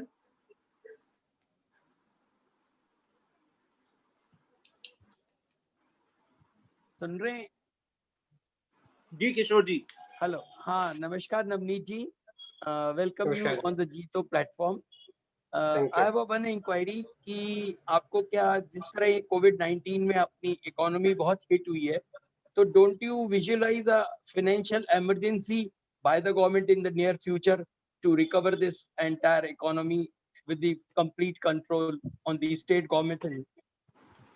आप क्या विजुअलाइज कर रहे हैं? फाइनेंशियल इमरजेंसी ऐसा विजुअलाइज मेरे मन में आ रहा है कि लग सकती है नियर फ्यूचर में। नहीं, सो एक्चुअली ये तो उल्टा है बिल्कुल। एक्चुअली कि इमरजेंसी क्या है, मतलब पूरे विश्व में लोगों को डर है कि गवर्नमेंट का रोल बढ़ेगा बिजनेस में, पर बिजनेस खुद ही बोल रहे हैं। सी जब अच्छा समय होता है तब हम ही बोलते हैं government has no business to be in business, government को सब कंपनियां बेच देनी चाहिए, गवर्नमेंट क्यों बिजनेस कर रही है, हमको लिबरल, हमको छोड़ देना चाहिए, तो हम लोग अपने आप बिजनेस बिल्ड करेंगे। जब खराब समय होता है तो हम ही चाहते हैं कि सरकार हमारी मदद करे, सरकार ही हमको और पैसा दे, सरकार ही कुछ और करे। तो ये ऐसा समय है जब सरकार कोशिश करेगी कि हम बिजनेसेस को इतना सपोर्ट कर पाए कि वो अपने पे खड़े हो पाए। सरकार हर बिजनेस नहीं चला सकती है, प्राइवेट सेक्टर के साथ में करना पड़ेगा। जब मैं एनआरईजीए की बात कर रहा था तो मुझे लगता है सरकार को कोशिश करनी चाहिए कि किस तरह से हम प्राइवेट सेक्टर को प्रोजेक्ट दें जहां पर सरकार बोले कि लेबर का पैसा मैं दे देता हूँ, वो जो एनआरईजीए के फंड से चला जाएगा। आप प्रोजेक्ट कॉस्ट इस तरह से बनाओ कि आप बिना लेबर के, या हो सकता है हम आपको चीपर फंडिंग दे देंगे लेकिन आप एक प्रोजेक्ट खड़ा कर पाओ। तो सरकार को और प्राइवेट सेक्टर को मिलकर काम करना पड़ेगा। जो हेल्थ केयर है, सरकार मतलब आज आईसीयू बेड्स की शॉर्टेज होने वाली है। 80-90 डिस्ट्रिक्ट में हमारे पास आईसीयू बेड नहीं है जितने होने चाहिए, कम से कम। बाकी बड़े जगहों पर भी शॉर्टेज हो जाएगी, तो सरकार इतने हॉस्पिटल नहीं खड़ी कर पाएगी। तो प्राइवेट सेक्टर के साथ ही करना पड़ेगा। हमारे देश में तो पिछले 20-30 सालों से यही हुआ है, प्राइवेट सेक्टर का रोल बढ़ा है और वो आगे जाकर के बढ़ेगा। पर उसमें सरकार की ये ऐसा समय है जब सरकार की बहुत बड़ी मदद लगेगी प्राइवेट सेक्टर को सपोर्ट करने में, उसको इस समय पर जिंदा रखने में, ताकि वो आगे जाकर के ग्रो कर पाए। आज की तारीख में तो उसको आपको स्टेबिलिटी देनी है कि वो गिरे नहीं, खड़ा तो अपने आप हो जाएगा। और हमारे एंटरप्रेन्योर्स तो ऐसे हैं कि कोई भी कंडीशन में हम लोग काम कर लेते हैं, तो हम लोग वापस खड़े हो जाएंगे। खाली स्थिति ऐसी है कि फिस्कल स्टिमुलस से, मॉनेटरी स्टिमुलस से और गारंटी से और तरीके से कॉन्फिडेंस डाल करके, पॉलिसीज को लिबरल करके, रिलैक्स करके पूरे विश्व में हमारी साख बना सके और बिजनेसेस को हम खड़ा कर सके। इमरजेंसी जैसी स्थिति मेरे को नहीं लगती है। संदीप जी जैन, कोलकाता। और in the alternate Mahavir Taplot. Yes, और पुनीत जी भी है then. Yeah, whoever. Yeah. Puneet Chaudhary. प्रणाम, जय जिनेंद्र। मेरा क्वेश्चन बिल्कुल कैपिटल मार्केट से जुड़ा हुआ है, और जैसा कि नवनीत जी ने कहा कि कोरोना के साथ रहना सीखना होगा और इसी के साथ में बिजनेस करना सीखना होगा। तो इससे रिलेटेड मेरा क्वेश्चन कैपिटल मार्केट्स पे ये है कि जो भी आप अपने इश्यूएंसेस देख रहे हैं, जैसे अपन डेट में देख रहे हैं, तो प्राइमरी वर्सेस सेकेंडरी का जो प्राइस का जो डिफरेंस है बहुत ज्यादा हो गया है। तो प्राइमरी बहुत लेवल पे अभी इन्वेस्टर इंटरेस्ट आ नहीं रहा है, एलटीआरओ के थ्रू अपन पुश कर रहे हैं। बाकी सेकेंडरी बहुत वाइड हो गए हैं, वो अच्छे नामों के वाइड हो गए, बिना नाम लिए किसी एनबीएफसी का या इंडस्ट्रियल हाउस का मैं कह रहा हूँ। और दूसरा, इक्विटी में अगर अपन देखें तो जो भी इश्यूएंसेस हो रहे हो, चाहे राइट्स इशू के हो, चाहे प्राइमरी में कुछ भी और हो, या सेकेंडरी में ब्लॉक्स हो, वो सब डिस्काउंट पे हो रहे हैं। इनके अंदर कॉमन एक ही थीम आती है कि रिटर्न अपने को ज्यादा चाहिए इन्वेस्टर को, अगर आज एक्सपोजर लेना है, ऑनबोर्ड करना है तो इसका ये मतलब हो गया कि रिस्क ऑफ का माहौल है, कोई रिस्क लेना नहीं चाह रहा। तो ऐसे में कैपिटल मार्केट्स में अपन कोरोना के साथ कंटिन्यू करें अपने बिजनेस को, अपने ट्रेडिंग बुक्स को, अपनी होल्डिंग बुक्स को। जैसे मैं एक होल्डिंग बुक चलाता हूँ आदित्य बिरला फाइनेंस के लिए, तो आपका क्या सजेशन है Navneet ji related to capital market? Thank you. बिल्कुल नहीं, आपने सही बोला, बहुत डिस्कनेक्ट है प्राइमरी और सेकेंडरी मार्केट में। आप देखो कि बॉन्ड कहीं ट्रेड हो रहा है, लेकिन प्राइमरी मार्केट में हो सकता है बैंक नीचे में लोन दे रही हो लेकिन उसका बॉन्ड बहुत ऊपर, मतलब बहुत तरह के डिसलोकेशन है। और 2 महीने में जो क्राइसिस आया, ऐसा क्राइसिस पूरे विश्व में, विश्व की सारी संस्थाओं ने, किसी ने भी देखा ही नहीं है ऐसा। तो हम लोग भी अभी सीख रहे हैं, सरकारें भी सीख रही है, संस्थाएं भी सीख रही हैं, बैंकिंग सेक्टर भी सीख रहा है, कैपिटल मार्केट भी सीख रहा है, दूसरे बिजनेसेस भी सीख रहे हैं कि बिल्कुल ऐसा शॉक आया, किसी को पता नहीं था, ये तो कोई टेम्पलेट में ही नहीं था। आप जैसे बाजार में किसी ने अपने रिस्क मैनेजमेंट में, अगर आप एक कमोडिटी ब्रोकर हो, आपने अपनी एक्सेल शीट में ये नहीं डाला कि कभी नेगेटिव प्राइस भी हो सकता है, कि आपका सेटलमेंट नेगेटिव भी हो, कोई कमोडिटी की प्राइस नेगेटिव कैसे हो सकती है। तो नई नई चीजें पता चल रही है और अगले 2-4 महीने में हो सकता है और भी कई नई चीजें पता चले, तो उसके लिए प्रिपेयर रहिए।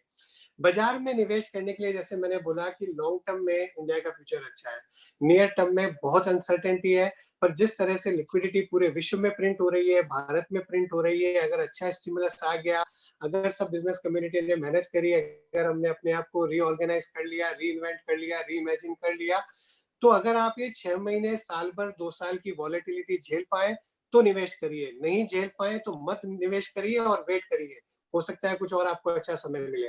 पर ऐसा होता है कि बाजार में बॉटम को ले लेना बहुत इजी नहीं होता है। मार्केट हमेशा, कैपिटल मार्केट एक पेंडुलम के जैसे घूमता है घड़ी के, अच्छे समय में वो एक्सट्रीम पे जाता है, ऐसे प्राइसेस होते हैं जो आप सोच भी नहीं सकते हो, खराब टाइम में भी वो ऐसी जगह पर जाता है जो आप सोच भी नहीं सकते हो। तो आपको दोनों समय के लिए तैयार रहना चाहिए और उसमें अपन सैनिटी कैसे रख सकते हैं वो जरूरत है। जहां आपको, जिस कंपनी में आपको लगे कि यहाँ पर अच्छा बिजनेस है, अच्छा मैनेजमेंट है, वैल्यूएशन ठीक मिल रहा है, उसके अगले दिन से फिर टिकर मत देखिए। आप प्राइस देखोगे तो घबराओगे और नहीं रह पाओगे बाजार में। आपके अंदर इतना कैपिटल है, आप लेवरेज नहीं ले रहे हो कि आप खड़े रह पाओगे, वो ही शेयर लीजिए। मैं तो ज्यादा वही बोलूंगा, म्यूचुअल फंड लीजिए हमारे। और कई दर्शक जो पूछ रहे हैं कि स्टॉक्स बताइए, हमारे सारे फंड की जितनी होल्डिंग्स है वो सारी पब्लिश होती है। आप वेबसाइट पे जाकर के हमारे, चाहे लार्ज कैप फंड है, मल्टी कैप फंड है, मेरा स्मॉल कैप फंड है, जो फंड मैनेजर्स मैनेज करते हैं, उन सबका पोर्टफोलियो पब्लिकली है, हर महीने चेंज करते हैं। तो नया पोर्टफोलियो आपका वेबसाइट पे आ जाता है, तो मेरे को स्टॉक बोलने की जरूरत नहीं है। आशीष शाह, बहुत ही thankful, really आशीष thankful Shah, answer, Harsh. I'll just take 1 minute, Harsh. yeah, sure. So thankful answer, Navneet जी. So इसी से connected और एक बहुत ही छोटा सवाल है, जैसे कि मैं ये अंडरटोन पढ़ रहा हूँ मार्केट्स में कि we are up for a credit rating downgrade as a country.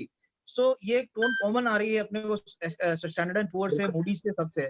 So जब अगर डिसीजन ले ही लिया गया है कि डाउनग्रेड होना है, तो अपन जो अपना स्टिमुलस जो देख रहे हैं अभी, उसको लिमिटेड बहुत ज्यादा नहीं रख करके, और मेरे ख्याल से अपन सबको सजेशंस देने चाहिए कि इसको अब दे ही तो दिया जाए। आई थिंक सरकार ने ऑलरेडी अनाउंस किया है, लोगों को नहीं पता है, फ्राइडे की शाम को, शुक्रवार की शाम को सरकार ने 4.5 लाख करोड़ की एडिशनल बोरोइंग अनाउंस करी। मार्केट को एक्सपेक्टेड नहीं थी।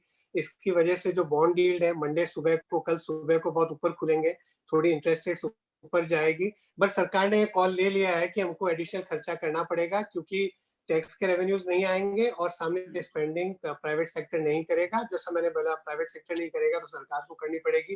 तो सरकार ने ऑलरेडी 4.5 लाख करोड़ की एडिशनल बोरोइंग, जो 7.5 होने वाली थी, उसकी जगह 12 लाख करोड़ वो बोरो करने वाले हैं, वो अनाउंस कर दिया। अभी उसको आरबीआई को ही मोनेटाइज करना पड़ेगा। आरबीआई को ओपन मार्केट ऑपरेशन करके और धीरे धीरे उस बोरोइंग को एब्जॉर्ब करना पड़ेगा, ताकि प्राइवेट सेक्टर के लिए पैसा बैंकिंग सेक्टर से मिलता रहे। और रेटिंग डाउनग्रेड का एक ही बोलूंगा कि पूरी दुनिया के जितने भी देश हैं वो इतना पैसा बोरो कर रहे हैं कि जो रेटिंग एजेंसीज है उनको अपनी एक्सेल शीट चेंज करनी पड़ेगी। जो पैरामीटर्स वो हर एक कंट्री को रेट करते हैं, वो पैरामीटर्स उनको थोड़े अलग, दूसरी आंखों से या दूसरे चश्मे से देखने होंगे। तो हो सकता है भारत को इतनी ज्यादा घबराने की जरूरत नहीं है। हमारी एक यंग इकोनॉमी है, हमारी डेट टू जीडीपी, इंडिया में इतना डेट नहीं है बिजनेस सेक्टर में, इंडिविजुअल सेक्टर पर। पिछले कई साल थोड़ी इकोनॉमी स्लो डाउन हुई है, स्थिति खराब है, लेकिन इतनी खराब नहीं है जितनी कई दूसरे देशों की है। Secretary General Ashish Shah and then Vicky Oswal and then Mahavir Chaplot. Ashish Shah. Hello Navneet ji, how are you? I'm audible? Ashish bhai, good to see you. How are you? All well? All well. Navneet ji, I have a specific question for two sectors. One, आप mute पे हो आशीष भाई। hello. Yeah. I have two specific industry related question. One is related to solar and export import. How do you look at this? So एक तो क्या होगा, शायद अभी सरकार, मतलब थोड़ा, जैसे मैंने बोला, पर्यावरण वगैरह पर अभी सरकार के लिए दूसरी ज्यादा बड़ी प्रॉब्लम्स है rather than the carbon emission or something. And but ultimately long run में धीरे धीरे dependence on coal, dependence on fossil fuel which is like oil कम करनी है पूरे विश्व को। सोलर एनर्जी की तरफ पूरे विश्व का ध्यान है, और जो सोलर पैनल्स के प्राइसेस इतने कम हो गए, चीपर एनर्जी है, तो धीरे धीरे वो रहेगा। ये सेक्टर अभी थोड़े खराब टाइम से निकला है बिकॉज ओवर बीडिंग। हमारे इंडिया में प्रॉब्लम क्या है कि हम लोग प्रॉफिट्स की तरफ ध्यान नहीं देते, कॉम्पिटिटर को ज्यादा देखते हैं, कस्टमर को कम देखते हैं। कस्टमर दे सकता है 3 रुपया, पर हम आपस में कॉम्पीट करके 1.5 रुपए में बिड करते हैं कि दूसरे को कॉन्ट्रैक्ट नहीं मिल जाए। वो हमारे देश में कुछ तो प्रॉब्लम है। वी आर, आई मीन, मैं हमेशा जोकिंगली बोलता हूँ, हमारी ग्रोथ जॉबलेस है कि नहीं वो तो डिबेट है, बट हम प्रॉफिट लेस है, वो बिल्कुल कोल्ड रियलिटी है। तो पता नहीं क्या इशू है हमारे यहाँ, क्यों इतना ओवर कॉम्पीट करते हैं हर चीज में। बट स्ट्रक्चरली लॉन्गर रन में सोलर एनर्जी इंडिया को बहुत एक्सपेंड करनी है धीरे धीरे, बिकॉज हमको कोल पे और फॉसिल फ्यूल पे डिपेंडेंस कम करनी है। दूसरा आपने बोला एक्सपोर्ट इंपोर्ट के लिए, राइट। सो नियर टर्म में इशू रहेगा बिकॉज पूरे विश्व की डिमांड कम रहेगी, बट लॉन्ग रन में जैसे मैंने बोला कि फिजिकल इंफ्रास्ट्रक्चर में काफी इन्वेस्ट होगा आगे 5-10 सालों में जाकर के, अगले 1-2 साल तो पूरे विश्व में थोड़ी सी मंदी रहेगी, तो हर एक आदमी का एक्सपोर्ट का कुछ इम्पैक्ट होगा। बट जैसे जैसे हर कंपनी चाहेगी कि मैं इंडिया पर अपना डिपेंडेंस बढ़ाऊं और चाइना पर डिपेंड कम करूं, अगर आपका कोई ऐसा प्रोडक्ट है जिसमें आप इनोवेटिवली चाइना से कॉम्पीट कर सकते हो, तो डेफिनेटली आई थिंक वहां पर अपॉर्चुनिटीज धीरे धीरे बन सकती है, क्योंकि लोगों का एक चाहे कमर्शियली रीजन से समझ लीजिए, चाहे एक सॉफ्ट कॉर्नर एक इंडिया के प्रति धीरे धीरे बन सकता है, और उसका हमको पूरा फायदा लेना चाहिए। Can we have Vicky Oswal? Good afternoon. Good afternoon. Ji, please ask your question, Vicky ji. Sir, I have a question. Like, there is a lot of disruption happening and a lot of news is coming in near future to offload your equity, offload mutual fund, जो भी portfolios है, and stay on liquid. So, is it the right time to do that, or we should keep our portfolio? One thing is that. Another question is. So on the debt fund, right? Yeah. So on the debt funds, I think remain in corporate bond fund, banking and PSU fund, gilt fund. Interest rates नीचे जाएंगे थोड़े से, तो इन सब में I think आपका पैसा safe है। क्रेडिट रिस्क फंड में लोग डरे हुए हैं, पर अब तो AUM बहुत कम हो गया है। मेरे ख्याल में काफी जो नेगेटिव न्यूज है वो ऑलरेडी प्राइस में है, बट फिर भी ये डर के माहौल में लोग लगाएंगे नहीं। बट मेरे को लग रहा है 2-4 महीने बाद वहां पर एक बड़ी अपॉर्चुनिटी खुलने वाली है। ऐसा नहीं है कि भारत में हर आदमी की स्थिति मतलब बैंक्रप्सी जैसी हो जाएगी, कई बिजनेसेस खड़े रहेंगे।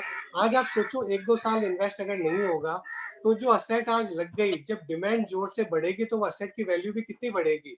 तो अगर आपने आज प्रॉपर कोलेटरल के साथ, प्रॉपर कोवेनेंस के साथ अगर किसी को लैंड किया है और अच्छे रेट मिल रहे हैं आज आपको, क्योंकि पैसा को दे नहीं रहा है, तो उल्टा ज्यादा रिटर्न है, कम रिटर्न नहीं है। तो मेरे ख्याल में वहां पर भी अपॉर्चुनिटी है।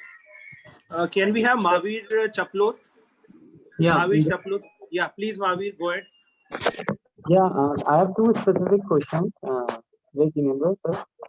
First is artificial intelligence के बारे में आपका क्या जानकारी है? हम चाह रहे हैं कि artificial intelligence की कंपनी में कुछ अगर जीतो मेंबर्स इन्वेस्ट करते हैं, तो क्या स्कोप लगता है आपको? नहीं, जो आने वाला युग है, अगर आप जो देख रहे हैं अभी, जो आने वाला युग है उसमें टेक्नोलॉजी का बहुत बड़ा रोल है।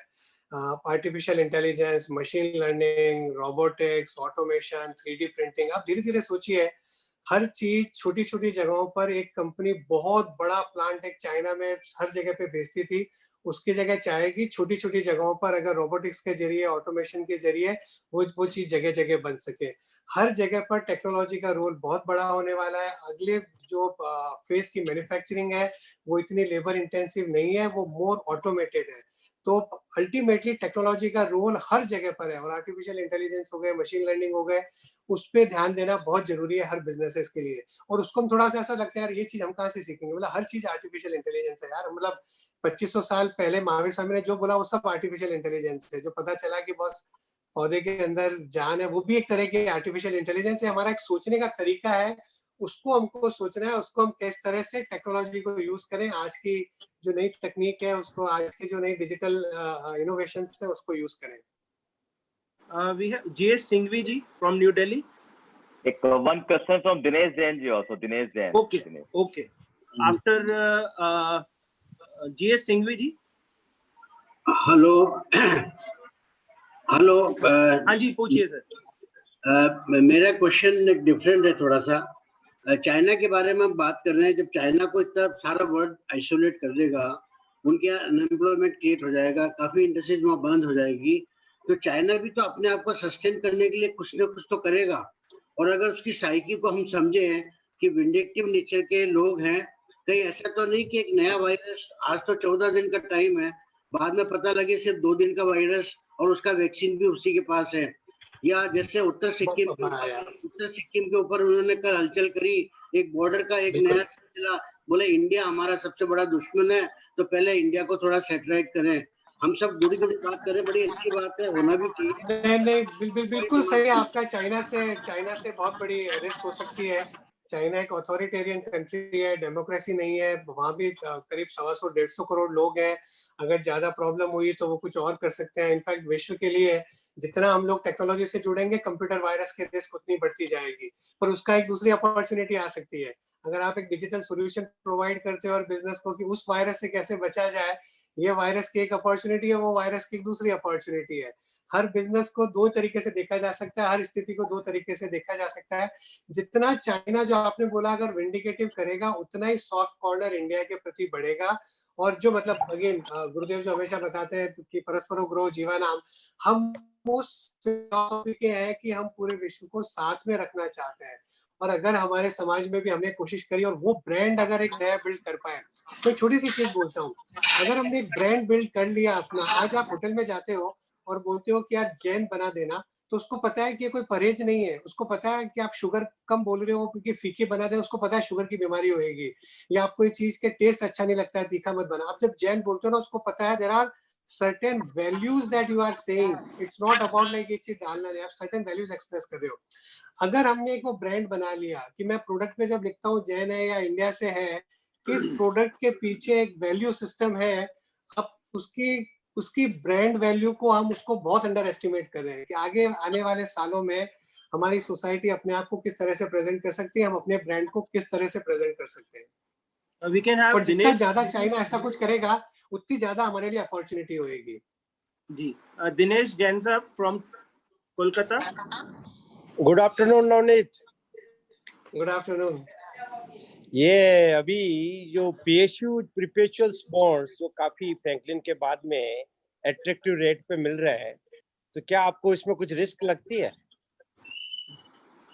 पीएसयू के डिसइन्वेस्टमेंट में पीएसयू परपेचुअल बॉन्ड जो कैनरा बैंक अभी 12.5% या पीएनबी 12.5% या आंध्रा बैंक, तो इसमें क्या साइकिल? यस बैंक वाला जो हुआ, मतलब जहां पर 81 बॉन्ड को पहले पूरा 100% का लॉस हो गया और इक्विटी शेयर को पहले लॉस नहीं हुआ, वो बाजार के लिए एक बड़ा शॉक था। हालांकि आरबीआई एक्ट में लिखा हुआ था, लेकिन बाजार ने हमेशा ये चीज एज्यूम करी कि 81 को लॉस बाद में होएगा, इक्विटी कैपिटल वाला पूरा राइट ऑफ लेगा उसके बाद।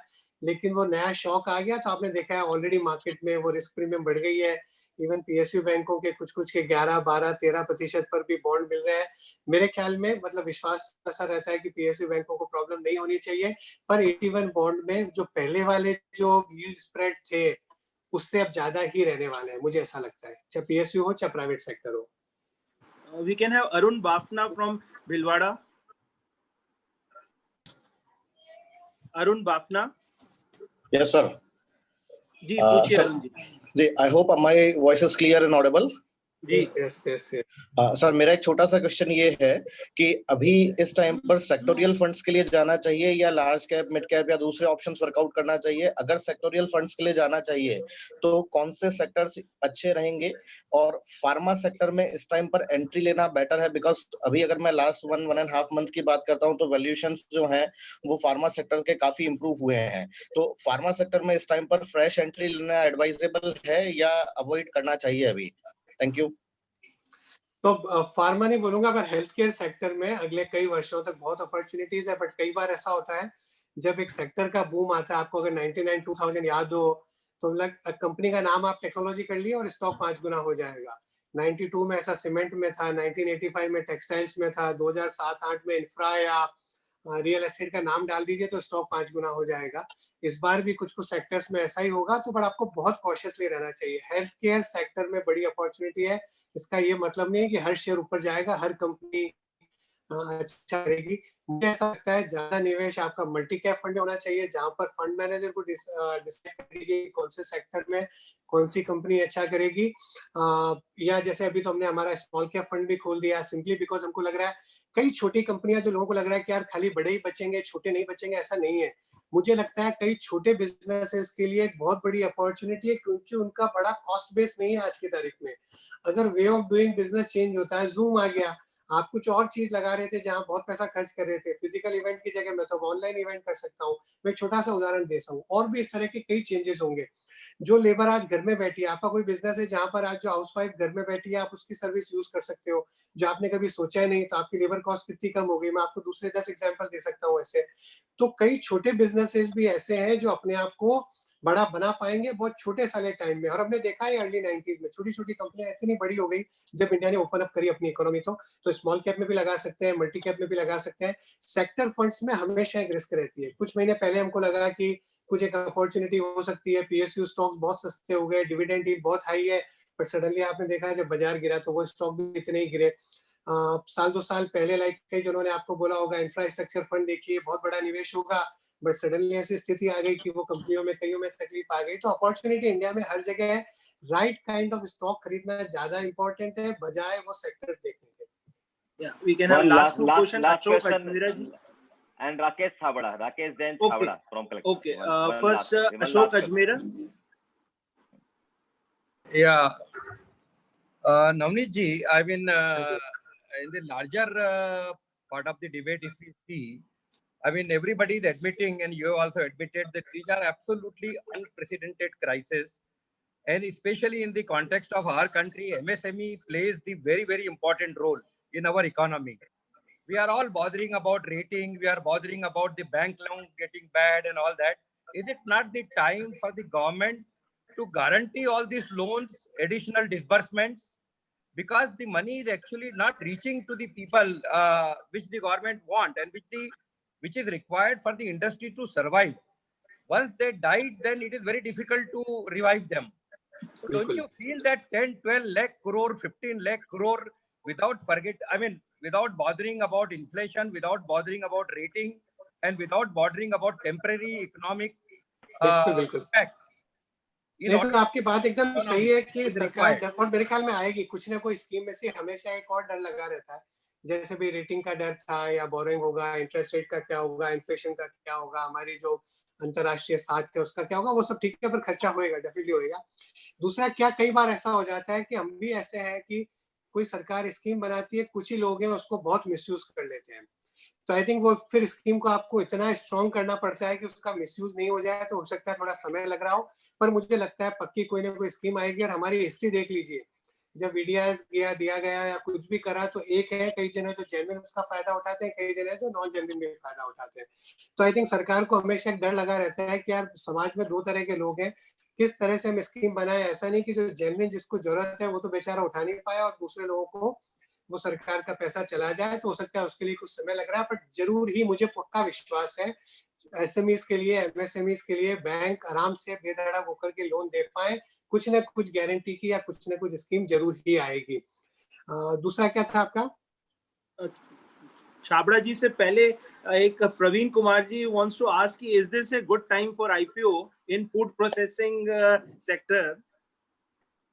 नहीं, फूड प्रोसेसिंग वगैरह यार कई मतलब इतनी अपॉर्चुनिटीज भी आएगी ना हर मंदी के बाद, हर स्थिति के बाद। आप सोचो आज हर आदमी घर पे बैठा है, तो आप सोचो और इंडिया में मतलब हम लोग इतने डिपेंडेंट हैं। हमारे बचपन में तो इतने नहीं थे, लेकिन आज बाइयों पर और ये सब पर आप धीरे धीरे सोचो, डिश वॉशर है, वैक्यूम क्लीनर है, किचन के अंदर आप सोचो नए नए तरह के इनोवेशन आएंगे आगे जाकर के, बहुत सारी अपॉर्चुनिटीज बनेगी। इवन इन फूड प्रोसेसिंग जो आज नई जनरेशन है, जॉइंट फैमिलीज नहीं है, दोनों लोग काम करते हैं, तो और रोज बाहर नहीं खा सकते, रोज स्विगी नहीं मंगा सकते, और ऐसी स्थिति में माना चला स्विगी भी बंद हो गया, तो मे भी किस तरह से प्रोसेस फूड वगैरह में बहुत इनोवेशन आएंगे। अगेन अगर हम एक ब्रांड बना पाए कि बॉस अगर वो जैसे ग्रीन डॉट लगा हुआ, अगर जैन डॉट लगा हुआ तो अलग ही चीज है, वो वैल्यू सिस्टम है। इसका मतलब ये नहीं कि उसमें प्याज लहसुन नहीं है या रूट्स नहीं है, पर कोई वैल्यू सिस्टम है उसके अंदर। तो आई थिंक बहुत बड़ी अपॉर्चुनिटीज आएगी। मैं आपको इस तरह के कई उदाहरण दे सकता हूँ। कई नए बिजनेसेस ये टाइम में नए इवॉल्व होकर आएंगे, अपने को अजाइल रहना है। और एक चीज बताऊं, गुरुदेव जो बोलते हैं कि यार 2500 साल पहले जब श्रेणिक सेठ और हमने कहानियां पढ़ी महावीर स्वामी के टाइम में, उसके बाद में खिलजी आ गए, सूरी आ गए, कई बाबर आ गए, डच आ गए, अंग्रेज आ गए, 2500 साल के बाद भी हमारा समाज खड़ा है और हमारे उद्यमी खड़े हैं, व्यापारी खड़े हैं, समाज खड़ा है, धर्म खड़ा है। हमने इससे कई गुना बड़ी परिस्थितियां खराब देखी और उसके बाद बड़े बने। हम हर बार नीचे से उठ करके आते हैं, वो हौसला नहीं छोड़ना है। और शायद मैंने 10वीं बार रिपीट कर रहा हूँ, sorry for interpreting, this is the time to remain connected, this is the time to collaborate, this is the time to cooperate and grow together rather than competing against each other कि यार मैं पहले फायदा उठा लूं, दूसरे को पीछे रख दूं, तब हम सोसाइटी में 5 और 10 ट्रिलियन की नहीं खड़ी कर पाएंगे। जी, राजेश छाबड़ा जी from Kolkata.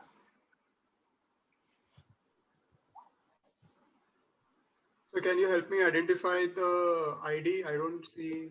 Rakesh Jain Chhabda. Rajesh Jain Chhabda from Kolkata. Rakesh Jain Chhabda. Oh, I think.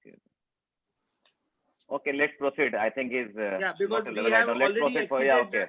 Yeah, we have already exceeded our time. So one last question. Anyone wants to? Ravi ji, you want to ask any question?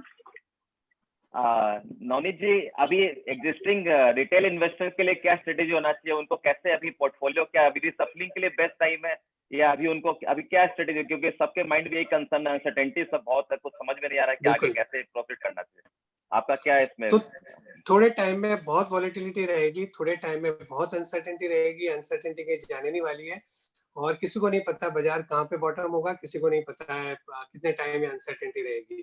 तो best तरीका आप धीरे धीरे निवेश करते रहिए। और अगर मैं आपको 2008-9 का उदाहरण दूं तो 2006, 5, 4, 5, 6, 7, 8 बहुत भयंकर तेजी लगी, ज्यादा तो लोग बाजार में आए 2007 या 8 में और बड़ा क्रैश हो गया और लोग निकल गए। मैंने सेम चीज देखी 84 में, सेम चीज देखी 91 में, सेम चीज देखी 2002-3 में, सेम चीज देखी 2008-9 में। मंदी में वापस लोग निकल जाते हैं, पर मंदी के समय में ही आपके पास एक अच्छी अपॉर्चुनिटी होती है कि एक लॉन्ग टर्म का पोर्टफोलियो उस टाइम पर बन पाए। आपको उस टाइम पे वॉलेटिलिटी झेलनी जरूरी होती है, बिकॉज अनसर्टेनिटी बहुत रहने वाली है, किसी को नहीं पता है। कोई एक नेगेटिव न्यूज आई, कल को बॉम्बे में ज्यादा केसेस बढ़ गए, लॉकडाउन ज्यादा बढ़ गया, अगर कुछ बैंकरप्सी हो गई, एनपीए बढ़ गए, सरकार का स्टिमुलस में कोई डिले हो गया, बाजार को 10-20% गिरने में ज्यादा समय नहीं लगेगा। हमने देखा है मार्च में ऐसा हो सकता है। पर उस समय पर आप एक अगर ये व्यू लेंगे कि 3-5 साल में हमारी अल्टीमेटली रिकवरी स्ट्रांग होगी और उसके बाद आपने टिकर देखना बंद कर लिया, धीरे धीरे अगर आपने उसको एवरेज कर लिया तो जिस तरह से 2008-9 में जिन्होंने एवरेज किया उन्होंने 2000 आगे जाकर के 5 साल पैसे बनाए, जिन्होंने नहीं एवरेज करा उनकी वैल्यू वापस अगले 5 साल तक नहीं आ पाई, वो लोग बाजार से फिर निकल गए। तो वो धैर्य की इस समय पर बहुत जरूरी होगी। आपका पेशेंस पूरा टेस्ट होएगा। जो बिजनेस में आप हो, चाहे मार्केट में हो, रियल एस्टेट की तो हमने बात नहीं कर पाए, रियल एस्टेट में पूरा पेशेंस टेस्ट होएगा लोगों का। इतनी प्रॉब्लम आ सकती है क्योंकि कमर्शियल रियल एस्टेट जो लार्ज स्केल थी, अब हर कंपनी सोचेगी कि यार मैं एक ही बिल्डिंग में 1000 या 5000 लोगों को रखूंगा, पर एक दूसरी अपॉर्चुनिटी आ सकती है। हो सकता है हर कंपनी सोचेगी कि यार मेरे को आज जयपुर में या बॉम्बे में एक ऑफिस में 5000 लोग नहीं रखने हैं, मेरे को 10 ऑफिस में लोग रखने हैं। ऐसा नहीं कि हर आदमी 100% वर्क फ्रॉम होम ही करेगा, छोटे छोटे ऑफिस रखेगी, बिकॉज डिजिटल टेक्नोलॉजी इंप्रूव होगी तो हो सकता है दूसरी तरह की अपॉर्चुनिटी आए। जो रेजिडेंशियल रियल एस्टेट है मेरे को लगता है पूरी ट्रांसफॉर्म हो जाएगी। हर आदमी को पिछले 2 महीने में और ये स्थिति कुछ और समय रहने वाली है, तो आपको एक एटलीस्ट नीड महसूस होगी कि मेरा जो भी घर है वो छोटा है, मेरे को इससे थोड़ा बड़ा चाहिए।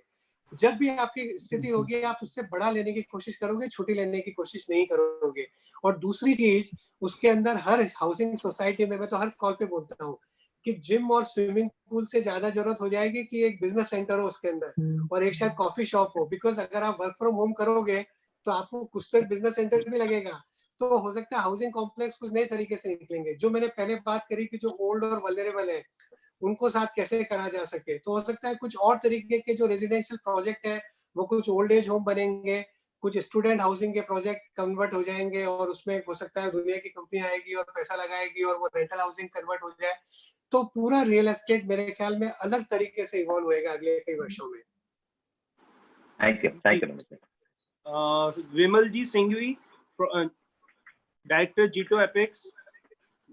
Can I now request to please give a vote of thanks? Sure. Sir, I would like to thank all the participants. सबको बहुत धन्यवाद, हमारे होस्ट को, हर्ष जी को, अजय जी को, रवि जी को, and a special thanks to Navneet ji, Manoj sir, for giving an excellent knowledgeable session and showing a successful path for a fruitful future. I would like to thank once again because he had touched all the fields would be necessary for a future development. Thank you, Navneet ji. Thank you, Harshji. Thank you, everybody. Thank you.